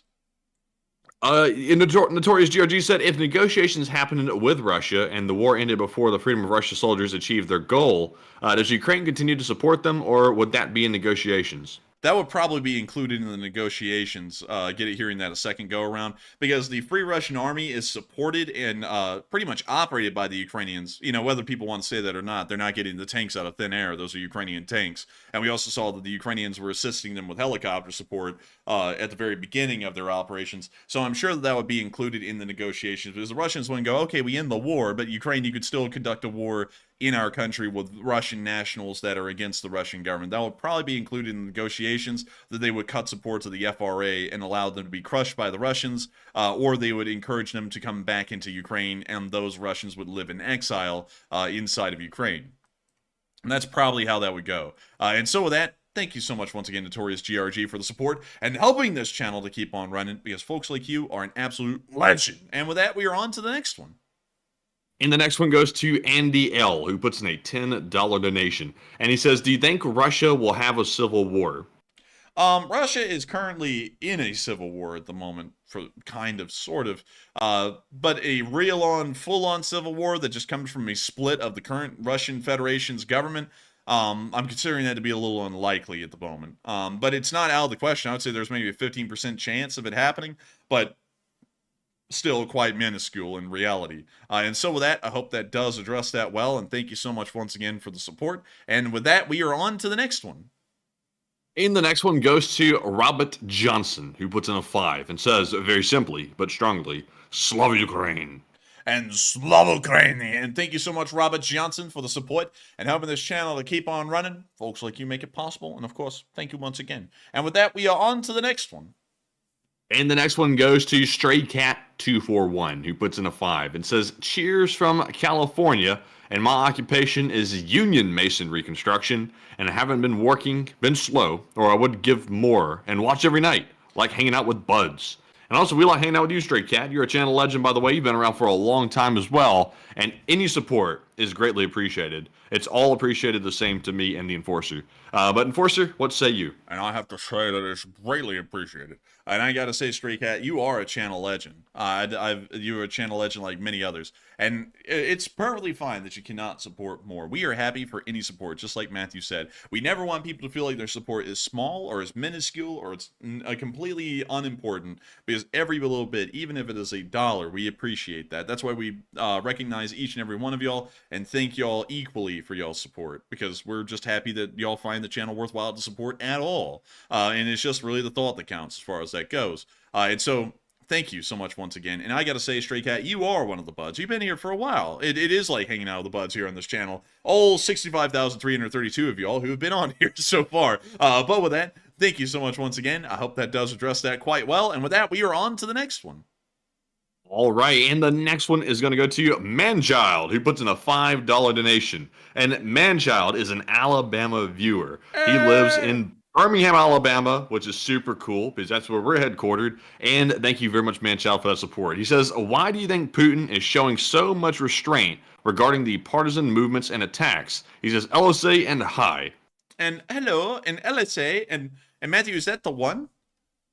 That is the one. Wow, that's so cool. Yeah, that's really cool. Yeah, that's really neat. I won't give any extra detail, but really cool. But beyond that, to answer the question, let's see. I would say he's probably not. I think he's showing as much leeway as much harshness as he can, the best way to describe it, against the Free Russian Army. He probably doesn't have a lot of resources to pull on at the moment to deal with them, and that's why it looks like it's preserved. Also, on top of that, I'm going to be putting a little bit more detailed analysis as to why I think that the Free Russian Army is not under air attack at all right now. A little bit later on, probably on Patreon tonight, actually, because in case y'all don't know, I'm starting to put written battle analysis and reports on Patreon on things that we may not want to say on stream for everyone in the world to hear, but, you know, if y'all are on the Patreon, y'all will be able to hear it and read about it. And I'm thinking I might put the answer to that there in great depth tonight, but to quickly answer it right now, the reason why they're probably not dealing with the Russian Air Force is probably because they're scared of Ukrainian air defense that is right on the other side of the border. And so with that, I hope that does address that well. And, oh, hello. But with that, we are on to the next one. All right, and the next one is going to go to Elder Media. And YouTube tells me this is their 5th ever Super Chat stream. And I know Elder Media has been here for a good minute. So thank you very much for that $50 support. They said, hey, Enforcer and Enforcer Matt. And hello, Elder Media. He says, thank you for doing all you do, the streams and the daily afternoon news. Slava Ukraine and LSA. LSA.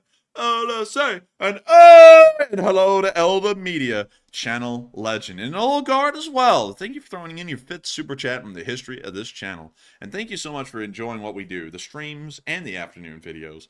It's crazy because we want to do more projects, but in reality, we're kind of already pressed as it is to do more projects. But like long form documentaries, we still want to do them. But we don't know how.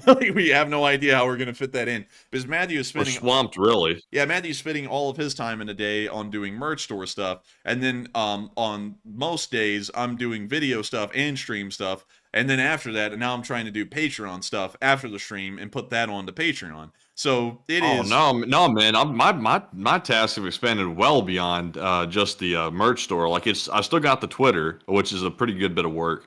Then I've got occasionally I'm on the Patreon as well. I'll post some things over there. And then we do the alternating daily war summaries. We both do the stream. And then I'm on the merch store as well. And the support side of the merch store has been taking up a lot of time here recently because there's a lot of little things to figure out. A lot of people asking, can I ship things to certain countries that weren't listed on Shopify? And I don't want to say no, so I go investigate every single case to see if we can try to maybe send a custom order to places. But no, like both of our work schedules have increased like I would say 5 or 6 fold. No exaggeration. Like I wake up, work, lunch, and then work, all the way up till like whatever it is, whatever time we got to stream, like 1 o'clock. Yeah, it is actually a lot of work behind this channel, and I got to thank you so much, Elder Media, for really appreciating the end product of all of our work that we do behind the scenes. And I thank you so much for just being here for so long and appreciating all of it, especially since we've dropped out of law school. And I know so many people want to say we took a break, but I like to use brutal wordage, to be quite honest with you all. And we dropped out. It's like I'm happy we dropped out too, because I absolutely hated law school, every single hour of it. And I couldn't have dropped out sooner. I wish I had dropped out even sooner than what I did. But I got to thank you so much for enjoying what we do, because I feel like the quality of this channel has really drastically increased since we have dropped out of law school, because we put so much more time and effort and soul into it, because we got a lot more time, effort, and soul to put into this channel. And so thank you so much once again, Elder Media, for the support and helping this channel to keep on running. And of course, Slava Ukraini, and long live the Lee Spring Army. And with that, we are on to the next one. And our next one is going to go to Blue Flam 777 LSA once again. And he puts in a 50. He says, can you share the history of the stiletto at some forward channel that includes EU history? And why does the U.S. mostly make them illegal? And LSA, U.S. for Ukraine? Question to the chat. And Blue Flam, I think I might actually know the answer to that question. Maybe. I might be wrong. But I think the reason why these stiletto in specific is banned in many places is because the Italian gangs used to carry them around. And that was why they banned that particular knife in some places. But Enforcer, is that correct?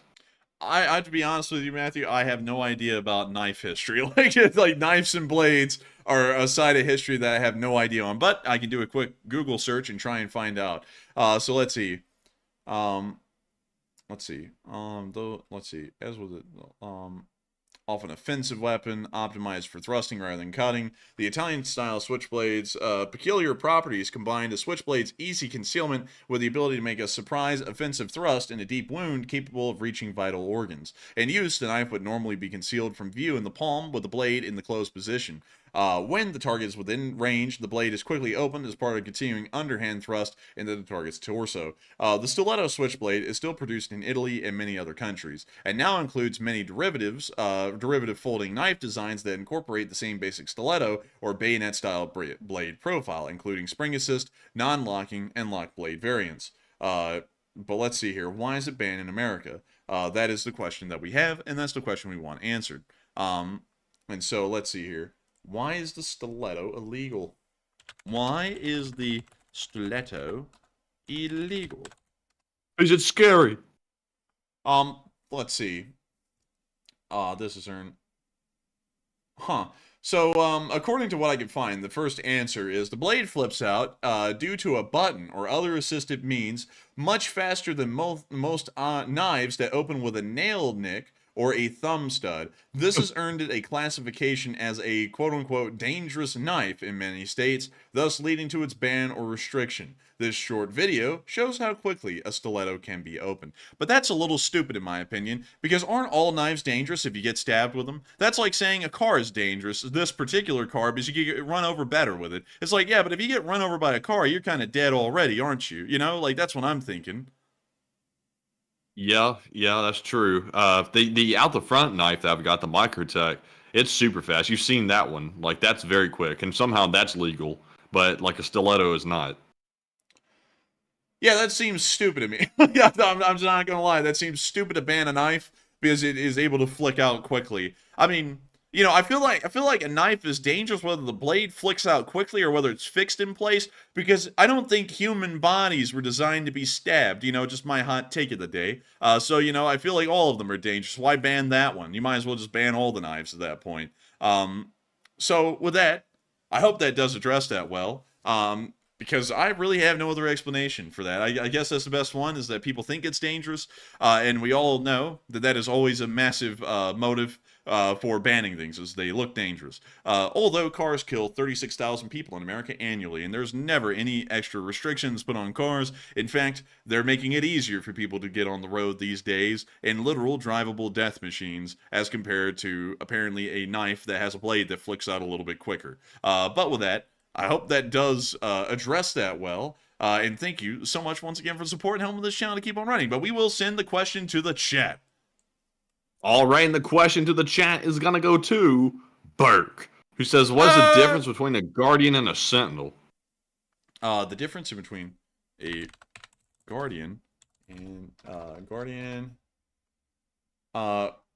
let's see. A Guardian and a Sentinel. Do you know what he's talking about, Matthew? Because that I don't know what Guardian and Sentinel he's talking about, because from what I know, there's a lot of different things called Guardians and Sentinels out there. I thought that was a weapon system, a Sentinel and a Guardian. I would not know off the top of my head. Guardian.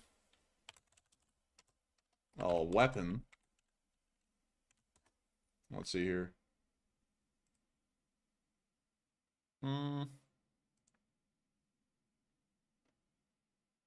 Sadly, I'm gonna have to declare ignorance. Maybe it's in like historical context. Right now I'm like raking my brain to think of anything called a Guardian or a Sentinel. Wait, hang on. Is he talking about like the positions of a Guardian and a Sentinel, like the soldiery, like a Guardian and a Sentinel? Could be. I mean, maybe we're talking about Rome here, I guess. Maybe. To answer that, Burke, what does this mean, Burke? To answer that, the difference in between a Guardian and a Sentinel is that there isn't any. It's just a different name for the same position. You could call that guy a lookout, and he's still a Guardian, a Sentinel, or a lookout. It's really all the same thing. So I hope that answers that well. I hope I finally interpreted what that meant. But still, thank you so much once again for support and helping this channel to keep on running. I hope I got that on the nail. I hope that was what you were looking for. And with that, we are on to the next one. And thank you so much once again. And the next one is going to go to Dean London, who puts in a 5 and says, International Flag Fund. Hey, thank you so much for the International Flag Fund, the IFF. And thank you once again for helping this channel to keep on running, because folks like you help to make this channel possible. And so with that, we're on to the next one. And the next one goes to Jason Carpenter, who puts in a 5, and he says, Russians will have a hard time denying the truth when it's outside the doors. Joseph Medvedev Goebbels and the Russian Schutzstaffel can't hide it. Man, whipping out all them German names. Goebbels, the Schutzstaffel. Man, we going back to the Gestapo. But beyond that, thank you so much once again for support and helping this channel to keep running. And I'd have to agree with you. It's going to be hard for the Russians to deny reality now that they're evacuating people out of Belgorod. Makes it a little bit more difficult to say that life is easy. You know, the war's winning. Because the war's winning. Why are you leaving Russia? Why? Why? But still, thank you so much for giving support, Jason Carpenter, and helping this channel to keep on running. And thank you once again for being a longtime viewer, a channel legend, and an old god. And with that, we are on to the next one. And the next one is going to go to Carrie Ann Corzo. And goodness gracious, my spreadsheet went berserk. But it's back. And Carrie Ann said, for a $5 super chat, while the spreadsheet is once again freaking out. What is going on? But Carrie Ann said, okay, guys, Marvel, ? Star Wars, both? Taking Disney ownership out of the equation, and that's a big factor. Which do you prefer? And Nick says, you're Trekkies. So, though, LLL, the LSA. And me personally, I would say I used to like Marvel before it got so commercialized here recently. I like the early Captain America movies and things like that. But they've gone a little bit too commercial for my liking. It's too like cookie cutter. Star Wars is pretty good. I like that as well. It's a classic. And I'm going to leave it at that actually, because I think I might end up getting political. But Enforcer, what say you? To answer that question, Carrie Ann Corzo, thank you for being a part of the LSA couple. Nick still thinking. You're in our thoughts. But beyond that, to answer that question, what happened?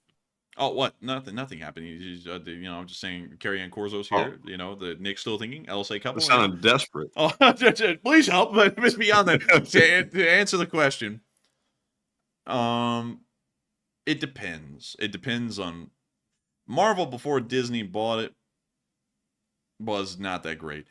Marvel after Disney bought it was good for a time, and then it became a little too cookie cutter.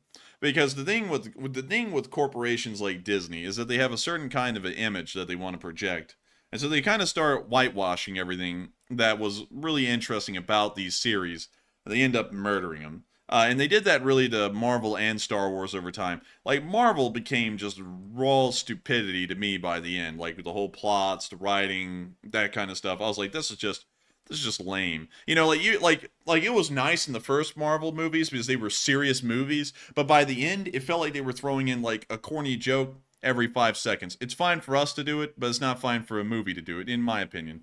And then at Star Wars was a really, really good series for the original movies. And I know that the prequels are becoming cult classics now, from what I can see, and people actually love the prequels that were made by George Lucas on his own. But I honestly find them a little bit mundane. I don't think they were that great. The writing wasn't that good, and it was all kind of slow. But still, it did lay out like the plot for why the first 3 movies ever happened. Then the new movies, I watched the first one, and then I just didn't watch any others because the first one was just so goofy. To me, it kind of took on like that same goofiness that Marvel has, where nothing really makes any sense. Things are just kind of done for shock a little bit sometimes, and then it's just filled with comedy the rest of it. And it's not a good blend. It's not like an even mix, like you can find out there in some films that are being made now. And that's something I'd have to say. Out of all of them, Star Wars, you know, removing the Disney side of things, I'd say Star Wars is better because the first 3 original movies were truly great. I mean, even now they still stand up to the test of time. Really good movies. But that's what I would say I prefer. I would prefer Star Wars over Marvel out of those 2. And Nick is right. We were Trekkies at the time, but nowadays I don't really get into a lot of that stuff. Like Trekkies, Star Wars, stuff like that. I mean, they're all good. I mean, they're all interesting and stuff in their own right. But I don't know. I really don't have enough time to watch them. And on top of that, I feel like nowadays, like a lot of people will like click on to something like that, and then they'll just like make it their personality, and then they kind of like kill it because they become so militant about things. It becomes unenjoyable for the people to make these shows, and then they try and pander too much to this really militarized audience, you know, and so then it just becomes unfun for everyone involved in the Star Wars world, the Star Trek world, and everything in between. People don't really get a lot of creativity anymore because you're taking these series that people knew when they were children, and they have like this very, very, very specific mindset about them, and then when you change things about it or try and add things to it, then, you know, it's just ape shit. It's like people go crazy. So I generally keep away from them. Honestly, my thing is that I think people ought to be more creative nowadays, and instead of making new Star Wars movies, they ought to come up with an entire new world altogether. Just a brand new world, doesn't have anything to do with Star Wars, completely different, still in the sci-fi world, and just add on to it. Like I feel like a group of people who did that really well, like they took the greatest elements of a lot of sci-fi genres and then just threw them together into one, was the brand new video game Helldivers 2, which isn't a movie, but they took a lot of the ideas of Star Wars, Star Trek, Starship Troopers, Warhammer 40K, and they threw them all together into one game in different ways, and it came out amazing. Like they actually made something that feels like it's a true world.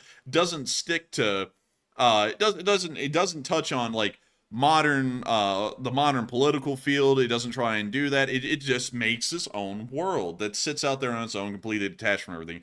True escapism, true entertainment, in my opinion, and that's what I really like about it. And that's what entertainment should be, in my opinion, and that's what news should be, is completely removed from the modern political sphere and completely apolitical, like we try and do it here on this channel. But with that, I hope that does address that well, Carrie Ann, and I thank you once again for support and helping this channel to keep on running. And with that, we are on to the next one. And the next one is going to go to a channel legend, Margaret Hemsley, who puts in a $7 donation. And thank you very much, Margaret, for that support. Hey! She says, I bought a signed flag. And thank you very much, Margaret. I did see the order come in. Yeah, she said, get the other when I get paid. And put this money towards Shank/soundproofing Matthew's door. And that's nice. I like that. He said, where is Gazprom's PMC? And you the best. And thank you so much. We're killing it, Jerry. We're the best. But beyond that, to answer that question, Torch and Flame have disappeared. We don't even know where they are. We don't even get updates on them anymore. They just died, I guess. They're all dead. They just disappeared. But to answer that other part of the super chat, Matthew will need some sound and shake proofing. I'm actually tearing apart the foundation here in this house by yelling this loud. So we also gotta fix the foundation as well. But beyond that, I thank you so much for getting an LSA flag. I hope you're able to get one, a second one here soon.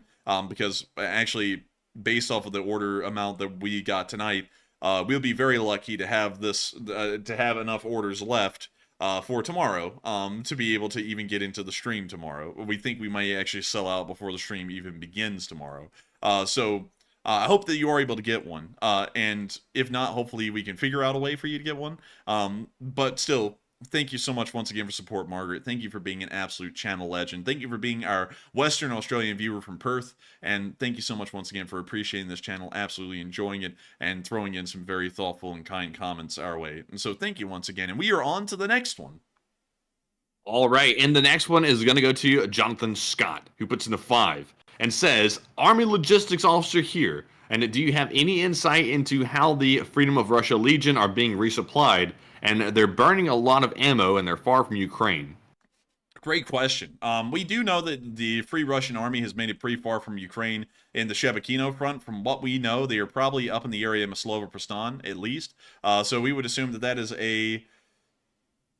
I would say approximately about a 15 to 16 mile long supply line right there from the border. And then we know that the actual supply stations are going to be inside of a populated area on the other side of the border.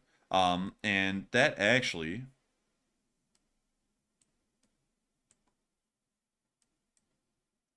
Hang on. I'm sorry. I had to go into like looking and researching here. Well, okay, so there's that. So where the hell's Kupiansk? Okay, so there's that. So then this ought to be Kupiansk right here. Okay, so that's where the current front line would be. For some reason, I thought it may be all the way back here near the Seversky Donets.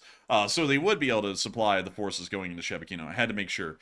So they are far away. From what we know, they're ground-based supply lines operating almost entirely off of trucks. But we have seen in limited form near the Kazinka area and the Griveron front that they have been able to airlift in supplies by Mi-8s very rarely. One of them has been shot down recently. It was yesterday. One of the Mi-8s got shot down. But there are airlifted supplies being brought into the Griveron front. And there's also nothing but a just literal pure truck supply line moving around the Maslova-Prestan area.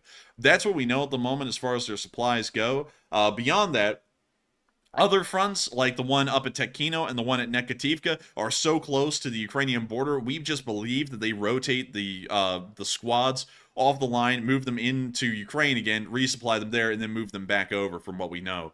So I hope that does address that well, because that's really the best view we have, and we don't get to see Free Russian Army logistics at all on video or picture evidence, and we don't get any additional information about them, so this is entirely guessing based off of the only stuff that we've seen is that it looks like there's heli and truck-based supply lines up in the Griveron front and truck-based only near Shebekino. And once again, that can run into a whole bunch of obstacles because of how many roads there are, the kind of bottlenecks that'll be created, how much supplies can be onloaded and offloaded, how many trucks do they have, how far away are they getting from the actual supply hub, how long does it take for a truck to make that trip, how much supplies can actually get up there by that point, and factoring in the loading, unloading, all that stuff.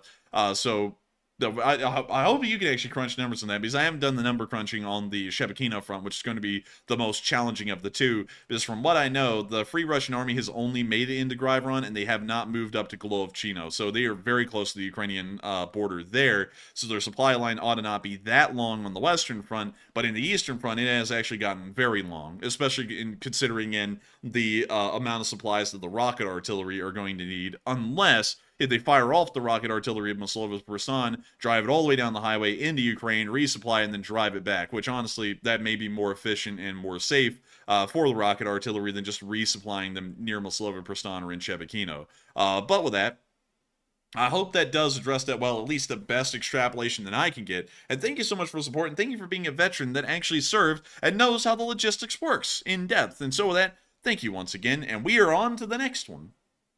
And the next one is going to go to Mike, who puts in a $10 donation. And thank you, Mike, very much for that support. He says, check your email. I sent you a message in Slava Ukraine. And I shall, Mike. I check the email every single morning and also in the afternoon as well. And also throughout the day, actually. Also, it's just hooked up my phone. So I shall take a look at that. Probably tomorrow morning, maybe after the stream's over, if I can still keep my brain cells working. And I will see what was sent. But thank you very much for that support. And Enforcer, what say you? And thank you so much for the support, Mike. Your first super chat ever. And we will make sure to check the email and get an answer back to you very quickly. But still, thank you so much once again. I hope we addressed that well. And we are on to the next one. And we got a quick poll to address. The question is, were you able to watch the premiere of the original Star Wars movie when it was released? And Hokey Redneck called me out and said I was doing an old folks check. And that actually was not the intent behind the poll. But 55% said no, and 45% said yes. And I see a lot of folks saying in the chat that they were 7 or 8 when they saw it. So I don't know, honestly, when did the original Star Wars movie come out? 1977, I think. Let me check. When did the first Star Wars come out? And before I click enter on this, I'll have y'all know, the only reason I believe it's 1977 is because Star Wars, the movie, premiered the last year there was an execution in France by guillotine, and I believe that was 1977. So, if I'm correct, it's 1977. So let's check. 1977. So I was on the dot. So I was on the dot. So it was 1977. So you have to be at least 50 years old, I believe, to have watched the Star Wars premiere. Wait a minute, say that again? You would have to be at least 50 years old to have watched the Star Wars premiere. Oh, that's not, I was thinking more like a little older than that. That's not bad. Let's see, 19... So you would have to be at least, you would have to be at least like 48 to have watched Star Wars premiere, because that was 47 years ago that the first Star Wars movie premiered in theaters. Oh man, that's like 48 years young, man. That's young. That's actually nothing. That's nothing really, like in a big picture, because I'm 23. So that means it was only a whole lifetime ahead of me. Like, the whole other lifetime ahead of me. And that's when it premiered. But with that, I hope that does address that quite well. And interesting to see that a good amount of y'all were actually around to watch that premiere. Really cool. But with that, we are on to the next one. In our next super chat is going to go to Bobby Karolfa, the channel legend, who puts in a 5 and says, to help strain Andrew's wrist, LOL, I just ordered my flag. And Bobby, I'm telling you what, Bobby, that flag, that wrist is going to be effed up.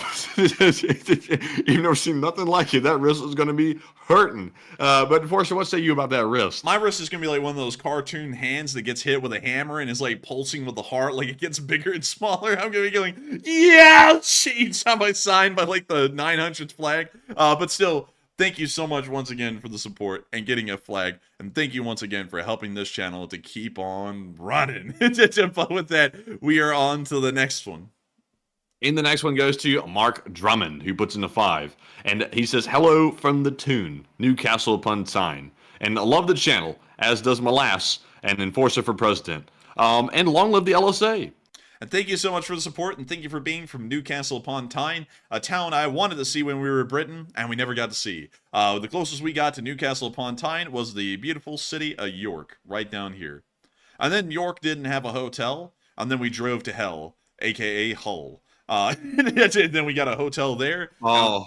And that's when we got that hotel, Matthew, and we went to the room, and we heard the interesting sounds emanating from the room across the hall, and we knew that we were in a bad place. Oh, well, man, when we first drove in the place, there were some very sketchy looking females walking down the street, like right down the main walk, like little driveway or whatever, like coming in the highway. I don't know why the hell I can't speak tonight. My God. But when we came in there were some sketchy looking women walking down the street. I'm not gonna lie. Man, and that told me everything I needed to know. And then we heard the noises in the hotel, and I was like, okay, Hull is out. Like, we need to get the hell out of Hull. All right, but Matthew, one of those women that was walking down the street in Hull was Chris's mom, because there's actually a landmark marker on the map for Chris's mom. Big fun. Oh, big fun. 4.2 star rating. That's not too bad. Oh, man. And then they have the Street Life Museum. Street Life. We gotta look at this. We gotta look at this. Straight off, governor. Look at this. Oh, it's actually not that bad of a museum, you know? Like, I thought it was actually gonna be like a museum about like thugs and stuff, but You you want to go to the Hull Cooperative Society, Governor? you want to get on the tram? It's like Chris's mom, she's a tram. I don't know what so the tracks because the tram ran over her, but beyond that, let's see. that was a little too brutal. But Hey, look at that frog, man. Frog and toad together again. Frog and toad. Please do not climb on the toad. Oh, man, you know those children go out there and just be ripping that toad apart. Like those little children, those little rascals, they be crawling all over that frog. Man, I like how they had to specify it on the toad. Like, they just said, like, in America, it would say, please do not climb. That's it. You would get the picture, don't climb on the toad. But in Britain, they say, please do not climb on the toad. Like, it's like they had to specify it's the toad, as opposed to anything else climbable in the area. But let's see here. We also got... I'm not going to click on that as a video. I don't know if that's copyrighted. Then we got this man who's holding a whole... warhammer. It's a lamp, but I'm gonna call it a warhammer. He's getting ready to brain someone in the poorhouse who didn't crush enough rocks. Moving on from that, we also got this cool looking delivery van. Come on, Steve! I don't know why in the world they put that on the hood, but but come on, Steve! But let's see here. What else do we have in this museum, Matthew? I'd like some Stevens quality ice cream, please. Can I have an ice cream? Chocolate chip. It's a BMW Assetto! Hey, it's an Assetto. That's pretty sick. Like, they didn't really do that well, but they're pretty unique. Boy. Like, you know, the door is in the front. I know, but you could fit so many East German refugees in the back of this Assetto. What makes you say that? Didn't you see the BMW ad where they showed that? Uh-uh. Oh my lord, we have to pull it up. I'm going to show that on air because I have to pull this up. So BMW marketed like an ad in the modern day, the Assetto commercial. Oh my god, dude, I got to find... You're not going to believe this shit. Like, that's it, you're not going to believe... So this was put out 4 years ago by BMW USA. I'm going to play it just in its entirety because it's a whole story on in its own, and I don't think BMW is going to complain about us playing one of their ads on our stream. But... here it is. Oh, they might though. They might. They actually will. They will. Dang Okay, so anyways, like they're crazy about that. Also, one thing. Notice this. This is a BMW right here, and it actually had turn signals on it. Well, that's interesting because no BMW driver uses the turn signals. Yeah, that's absolutely useless. What a wasted feature. Yeah. But anyways, Matthew, to explain the ad, in the ad, it was a West Germaner that was a West German that was trying to get an East German out of East Germany. So he packed him into the crawl space back here behind the driver's seat, and then he got him out of East Germany that way. That was the whole ad. Like, it was a 3-minute and 50-minute long ad, high quality, and the whole thing was that. That's wild, man. Like in an Assetto? In an Assetto. Like they couldn't have picked anything else. It was a damn Assetto. Like, it's like that's the least thing that makes sense. But beyond that, we're going to move on from the Street Life Museum because apparently there's woolly mammoths that's roaming the streets of Hull. That's like Chris's mom, very hairy and but beyond that, we're going to be moving on. We're wild in here tonight, but we're going to move on from that. But still, thank you so much I'm for not being... choked. Man, Matthew, almost joke. But beyond that, thank you so much for being from Newcastle upon Tyne. We absolutely appreciate you being here, and we cannot wait for you to get your LSA flag and fly it over the center of Newcastle upon Tyne. Really beautiful place, really cool place, and I wish I could have gone there. But with that, thank you once again. I hope that does address that well. And with that, we are on to the next one. And the next one goes to Barry Woodward, who puts in the 5 and says, citing at 2040. Watch the words plastered on the internet. Hindsight 2020, and then some. Hey, and I thank you for the support. And you know what's going to be on the internet in 2040? A force of her president, baby! And we're going to ride it all the way to the top. All the way to the top. But still, thank you so much once again. I hope that does address that quite well. And with that, the chat has gone dead. Maddie, have you noticed that? No one has said anything. Yeah, what happened? This is the Chris's mom joke. Everyone just went silent. They're like, whoa, that was too much. That's it, Matthew. We're getting canceled tonight. That's it. Pack up your bags. We're leaving. But anyways. Cancel culture. It's coming to the town near you, especially on Enforcer channel. That's right. They've been trying to get us. They got us tonight. But with that, thank you so much. Look at that. The cancel culture is driving down the street in a BMW Assetto. Can you believe it? Look at those jerks. Man. But still, with that, I hope that does address that well. And we're on to the next one. And the next one goes to Frostbright Productions, who puts in a 5. And I almost started doing that voice again. They said, long live the LSA. I sent an email to you at support, and my request required more than what YouTube give me, and you may read it in the live chat if you have time. And you send an email to support, and you're talking about read the support email off on the stream? Is that what he's saying? I think so. Let me check this real quick, because I typically the support email stuff is like stuff that is sensitive. Like I wouldn't want to read that off. Let me see. Oh my God. I've got 300 emails in my inbox. Oh no. No way. Let me see here real quick if I can see. Let me see here real quick if I can abandon my job. Oh my goodness. This is a lot. Well, I've got my work cut out for me tomorrow. Let's see. I'll be honest with you, Frostbright. I cannot like see through. There is like 1,000. It's really just like I think 150. But it's a lot. Like I would have to scroll through here and look. Like it's from a lot of folks. Like I'm not. What is the main thing? Like I'll have to look at this while I'm taking a break here in a minute. But like I think it might be confirmation emails or something. But I'll have to take a look. I've never seen these before. Like this might be new to PayPal or something I haven't seen. But I'll take a look, Frostbright, and see if I can spot it. But for now, it's buried. I'll have to take a look. But Enforcer, what say you? Well, I thank you for the support. We will look for the email in the sea of emails. And we will get back to you in 3 to 5 business days. But with that, thank you once again. I hope that does address that well. And it's time for us to get on to the next one.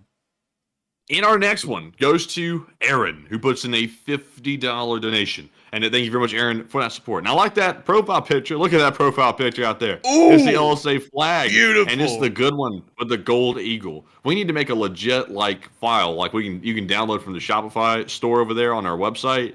Or you can actually download a high-resolution JPEG of that thing, that flag, and you can use it as your profile picture or your banner, and we can like optimize it for the profile picture. That would be super cool. I agree. But Aaron put in that 50 and said, Matt, sign the flags. And Aaron, I can't because it would be heresy for me to sign the flags because it would ruin it. And also, a lot of people would be like, hey, what happened to this flag? This is not what it showed on the website. And I'd be like, actually, I have to agree with you on that because my signature is awful. And the Enforcer is signing on my behalf because he's put a lot of work into making that signature look perfect. And that is on my behalf as well. And it makes the flag look fantastic with just one signature on it. So I do appreciate the thought. And also understand that the spirit of Matt is encompassed in that beautiful signature that says the Enforcer. It's the Enforcer signature for the Enforcer channel. It's about us both.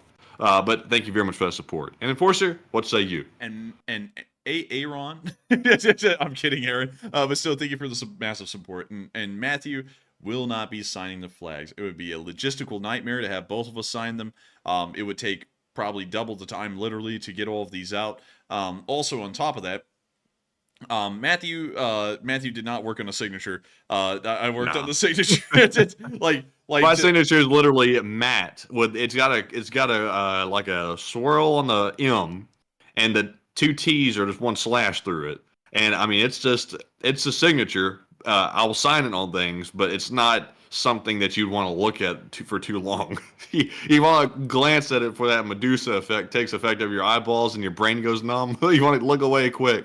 And that's honestly our biggest concern. And Hey, I know a lot. watch it. I'm sorry. I'm supposed to agree with that. But people keep on asking. It's just so it's like, how do we get it out?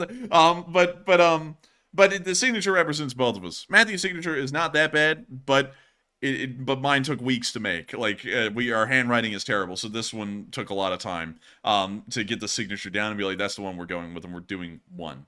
So I thank you so much for wanting Enforcer Matt's signature. The Cult of Matt, always out there repping the set. But sadly, if we tried to do that, it just would not be feasible. And it probably wouldn't look as elegant as this. Some people are saying we add an S to the end at the Enforcer and just put the Enforcers. But honestly, y'all, that would probably take an additional few days to figure out because I have never written a lowercase cursive S. So I'd have to figure out how to do that and then also make that look good in that signature. So it's going to be the Enforcer, like the channel, but it's going to be autographed. So with that, I hope that does address that well. Thank you so much once again for the incredible support, Aaron, and helping this channel to keep on running.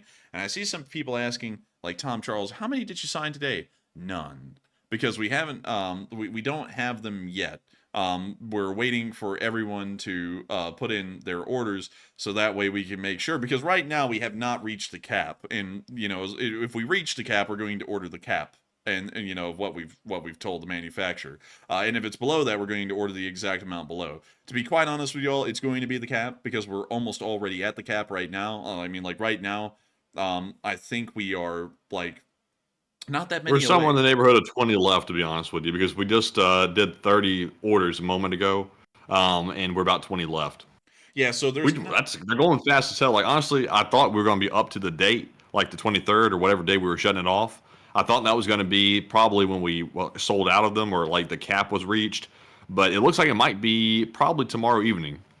And yeah, so we have to keep that in mind as well, and so that's why I haven't signed any yet, because we're trying to see if it's going to be the cap orders that we were going to get, or if it's going to be a little bit below. It's going to be the cap, but we have to wait until the cap is reached, and then we order them all, and then they get here, and then we sign them, and then we fill out all the orders, and then they get shipped out. And so with that, I hope that does address that well. I hope that does answer that question, Tom Charles, and thank you once again for the support, Aaron, and I hope I was able to address Tom Charles' question and your question well. But with that, we are on to the next one.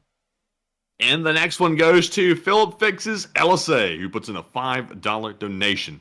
And he says, apples on a Victorian era hedgehog time, please. Enforcer screams are causing Matt apartment PTSD. And a live chat question, please. And Slava LSA.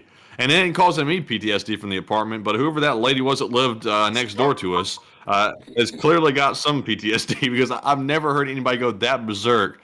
It's like, did the lady not think you could have just knocked on the wall the first time and said, excuse me, hold it down? It's like you didn't have to go like mental the first time. It's like that lady went mental. I thought she was about to like bust through the wall. Like it was so loud I could hear it out in the living room of the apartment, and the enforcer was in his room, literally right there where the wall was at, and the enforcer was literally shouting right behind this woman's bed frame, apparently, like right at the wall. Like, this lady was being screamed at the whole night. Literally screamed at right behind her head. Like, I can imagine why she was yelling, but, like, a knock could have been, like, good for the first time. But, Enforcer, what say you? That woman hit the wall so hard on that night that I literally thought they were about to bust through the sheetrock, stick their head through, and go, "Here's Johnny." That's why I feel like that woman in The Shining. Man, I went running for the dang Glock after that. I thought somebody was trying to bust down the door, like based on like that bashing and stuff, and like you didn't know where it came from at first. I was like, "What was that?" And you were like, "I don't know." I was like, "Oh, that's somebody busting in the door." Dude, I thought we were under attack. I thought hot dogs men were coming to get us. I was like, "We're under siege! Band that hatches!" But beyond that, here's something. Here, you know what? We're going to oblige to request medieval porcupine with apples attached. It's a pretty cool. Oh, look at that. Pretty freaking neat. You delivered. Huh. So actually, this is where it comes from. It was believed in medieval times. This is apparently according to weird medieval guys, because I don't actually know the theory behind why the hedgehogs have fruit on them. But this is the answer, according to weird medieval guys on Twitter. It was believed in medieval times that hedgehogs had spikes so they could roll over fruit to carry home to their children, which is not true, but it's a really cute idea. So that's where this comes from, apparently. The whole fruit on the porcupine thing. But beyond that, that is actually really cute if that's true, and I don't know if it's true. I'm gonna have to go do some research on that. Probably go to the archives. But what? I said that's whack. Like, this whole picture's whack. It's whack, but I think it's kind of cute, and I also like the little porcupine's head. It's a really cute little drawn-up porcupine. But beyond that, thank you so much once again for the support and helping this channel to keep on running. I hope I was able to show you that porcupine with a fruit on it, and thank you once again for helping this channel to keep on running. And with that, we are on to the next one. And the next one goes to Notorious GRG once again, who puts in another 5 and says, here's a bit more to go with my first super chat tonight, since I got, something went wrong for the last 2 Sundays. And thank you so much for the support and helping this channel to keep running. And to answer that, I have had that problem as well. And I have to say, this is something that's aggravated me a lot, Notorious GRG, because I've been trying to donate to Sunday fundraisers. I did it this last Sunday and the Sunday before that, and I tried to do it on my phone, and both times it said, "Oops, something went wrong." And then the last Sunday, this last Sunday here, I was able to put in $100, but I had to do it through my computer. So I don't know what's up with trying to transfer through the phones right now, but I think there might be an issue with that. But still, thank you so much, Notorious GRG, once again for support and trying to catch up. You don't have to. You don't have to, but thank you so much for doing that nevertheless. And so with that, thank you once again, and we are on to the next one. And the next one goes to Philip Fixes LSA, who puts in a 5. And somehow he got past the Nightbot censor. He said, F the big budget long form documentaries. Write your script, preload some tabs, and just record. Your style doesn't need animations. Slobber rabbit holes. And thank you so much for the kindness, Philip Fixes LSA. And thank you for having so much faith in our delivery of our content that we don't even need nice editing. Nice editing helps out a lot, though. So much. And I got to say that I thank you so much for having a lot of faith, but I do want to make sure that our long-form documentaries, when we finally get to them, are high quality, very, very high quality. And so with that, thank you so much once again. I hope that does address that well. And with that, we are on to the next one. And the next one goes to CIA Accounts Payable, Black Ops Accounting. They're back. They put in a 5. They said invoice number 00947, SIPE execution, installment. Man, wait a minute. The CIA is paying in installments. Wait a minute, how's that work? They got access to the government Fed budget. What's going on here? Why are they paying in installments? What the hell is this? What the hell is this? Man, the government's on a payment plan out here. What's going on? I'd be dipped. Where's my $30 million in my Blackhawk? I was promised that. But still, thank you so much for the support and helping this channel to keep on running. And thank you for keeping that joke rolling. I like it. I like it. And with that, we are on to the next one. And the next one goes to Semrog Field, who puts in a 5 and says, schools unfortunately do history dirty. They do. I would go into a massive rabbit hole about that right now, but I feel like I've historyed everyone out tonight. Like, I really do. But I would agree with you, Semrog Field. They do history so dirty. And history is propagandized a lot. And I don't think history deserves that kind of treatment, because back in the day, people would like sugarcoat history to where it sounded really nice one way, and now they do it these days in a different way, and then they demonize other things. Like history is not something that is good or bad. It's a story, and it's the story of our people. So if it's bad, if it's good, just tell it as it is. You know, don't try and make it sound worse or better or anything like that. And everyone tries to do that. But thank you so much once again for support and helping this channel to keep on running, and I certainly agree with that. It's always been done dirty, especially by schooling systems worldwide in every country. But with that, we are on to the next one. And our last super chat goes to Mia Story, who puts in a 2 and does not leave a comment. But thank you very much, Mia, for helping to support the channel. And as always, just like everyone else, we appreciate you very much. And with that, we are fresh out of super chat questions. So we're moving on to our live chat segment, and we're going to hit that Morse code first. Tonight we had Clove Simonson, Mark Hodges, Earl Bernew, Paul Schultz, Kevin J, Rumpelstiltskin, David Millsaps, and Toxic Bananas. They said, Enforcer, the LSA Signal Corps reports tonight's Morse code serving is Russia is now showing how bad it is by evacuating thousands from Belgorod, and long live the LSA. And that's the sound of money, and y'all hit that dead on the nail. That's the jackpot of the night. Congratulations. And that is a very true Morse code message as well, I think, because I wrote it, so it's true, methinks. But still, with that, thank you so much once again. I hope I addressed that quite well. And with that, we're going to get Frostbite Productions' $5 super chat, and we're actually going to be giving a cutoff on the super chat tonight beyond that, so that way we can get to 3 live chats and then round out tonight's stream. And so, take it away, Matthew. And Frostbite said, basically everyone submit their LSA flag video to you, and you guys create a mashup video with all of our vids. It'll be very patriotic and supportive. And I actually like that idea a lot. That's actually probably a better idea than the collage that we had spoken about before. So that might be a good idea. But Enforcer, what do you think? Well, Matthew, really quickly, I actually just had a genius idea, and I'm going to have to actually throw us to an intermission real quick before I come back and answer that, so that I can tell you this why I have it on my mind. So I'm going to go into an intermission, folks, mute our mics, and then we're going to be right back in like 30 seconds.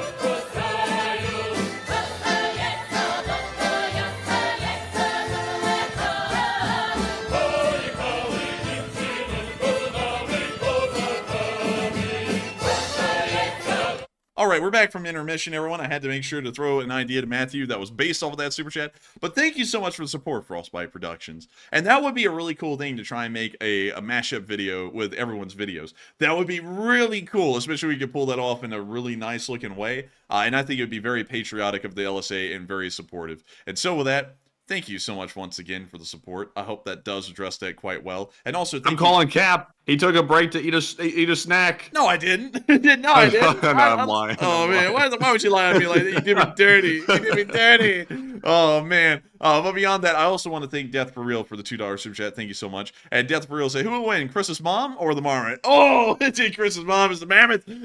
Chris's mom would win. Simply because there is no, well, I'm not going down that route. That's just too bad. But with that, thank you so much once again. I hope that does address that well. And now it's time for us to get on to the third to last question of the night. All right, and this one goes to Fishside, who says, should Ukraine bring back barrage balloons with electronic warfare systems attached? Yeah, they ought to give it a shot. I don't know if it'd work or not. Because ground fire these days could probably shoot down a barrage balloon, but why not? I mean, give it a shot and see if it works. And if it doesn't, then they learn. And if it works, then they have a massive innovation on their hands. And so with that, I hope that does address that well. And with that, we are on to the second to last question of the night. And this one is going to go to Barry Woodward, who says, how many pansiers would it take to guard a refinery? Hell, probably like a minimum of 4 to cover 4 different sectors around the refinery, like 4 different approaches. So a minimum of 4, but really the actual amount is infinite. You could just put like dozens of them in different ring perimeters around these refineries to try and stop the drones coming in at different areas. And so with that, hope that does address that question quite well. And we are on to the final question of the night. And so, who is the lucky last person to throw in the lucky last question of the night? And that viewer is Dean London, who says, do you think Putin will take a holiday in Crimea this year? Hell no. He would die in Crimea. Crimea is a death zone for Putin. I think anywhere in occupied Ukraine is a death zone for him, but specifically Crimea. And so with that, I hope that does address that well, and we have reached the end of tonight's stream. I've got to thank all of y'all so much once again for watching. The 3,333 people who are still here 3 hours and 37 minutes later after the stream started. It has been an insane night, with nearly 9.8 thousand of y'all being here on air, and over 71,000 of y'all watching the stream since it started. We've been entirely honored to know that we got to tell the news to each and every one of y'all tonight about what's been going on inside of Russia, inside of Ukraine, and around the world as it relates to Ukraine war. We are always greatly appreciative of getting to do this and have this kind of a voice with y'all, and not only that, get to conversate with all of y'all about all of the big news. It means a great deal to us, and if y'all would like, and you're new to this channel, please make sure to subscribe, make sure to like, and make sure to comment, because it makes us very happy, and of course it helps this channel to keep on running a little bit, and that always makes us really happy, and it makes it seem like it's very worthwhile. But with that, good night, good luck, take care, stay safe, and a huge shout out to Merlin71, who threw in a 22 euro super chat and said, thanks guys for the help to purchase a flag. And no problem. Yeah, and that was actually the viewer earlier today that asked me about the PayPal, and that's who got me to jump on it. So huge shout out to Merlin as well for actually fixing that for me, because that's actually been a huge help to viewers all over the place. And it was a huge help, and thank you so much, Merlin, for being that viewer that was the catalyst for massive change on the in the merch store. But with that, good night, good luck, take care, stay safe, Slava Ukraini, and long live the Leaf Spring Army. The Leaf Spring Army will never die.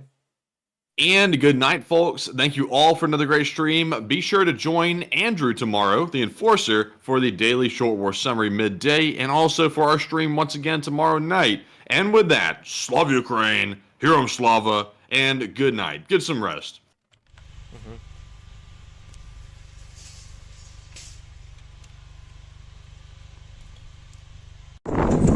Yes. The Leaf Spring Army sends its regards.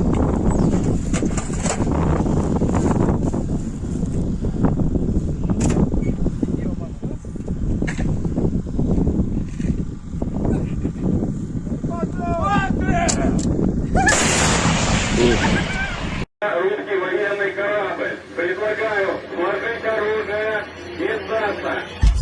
Русский военный корабль, иди нахуй.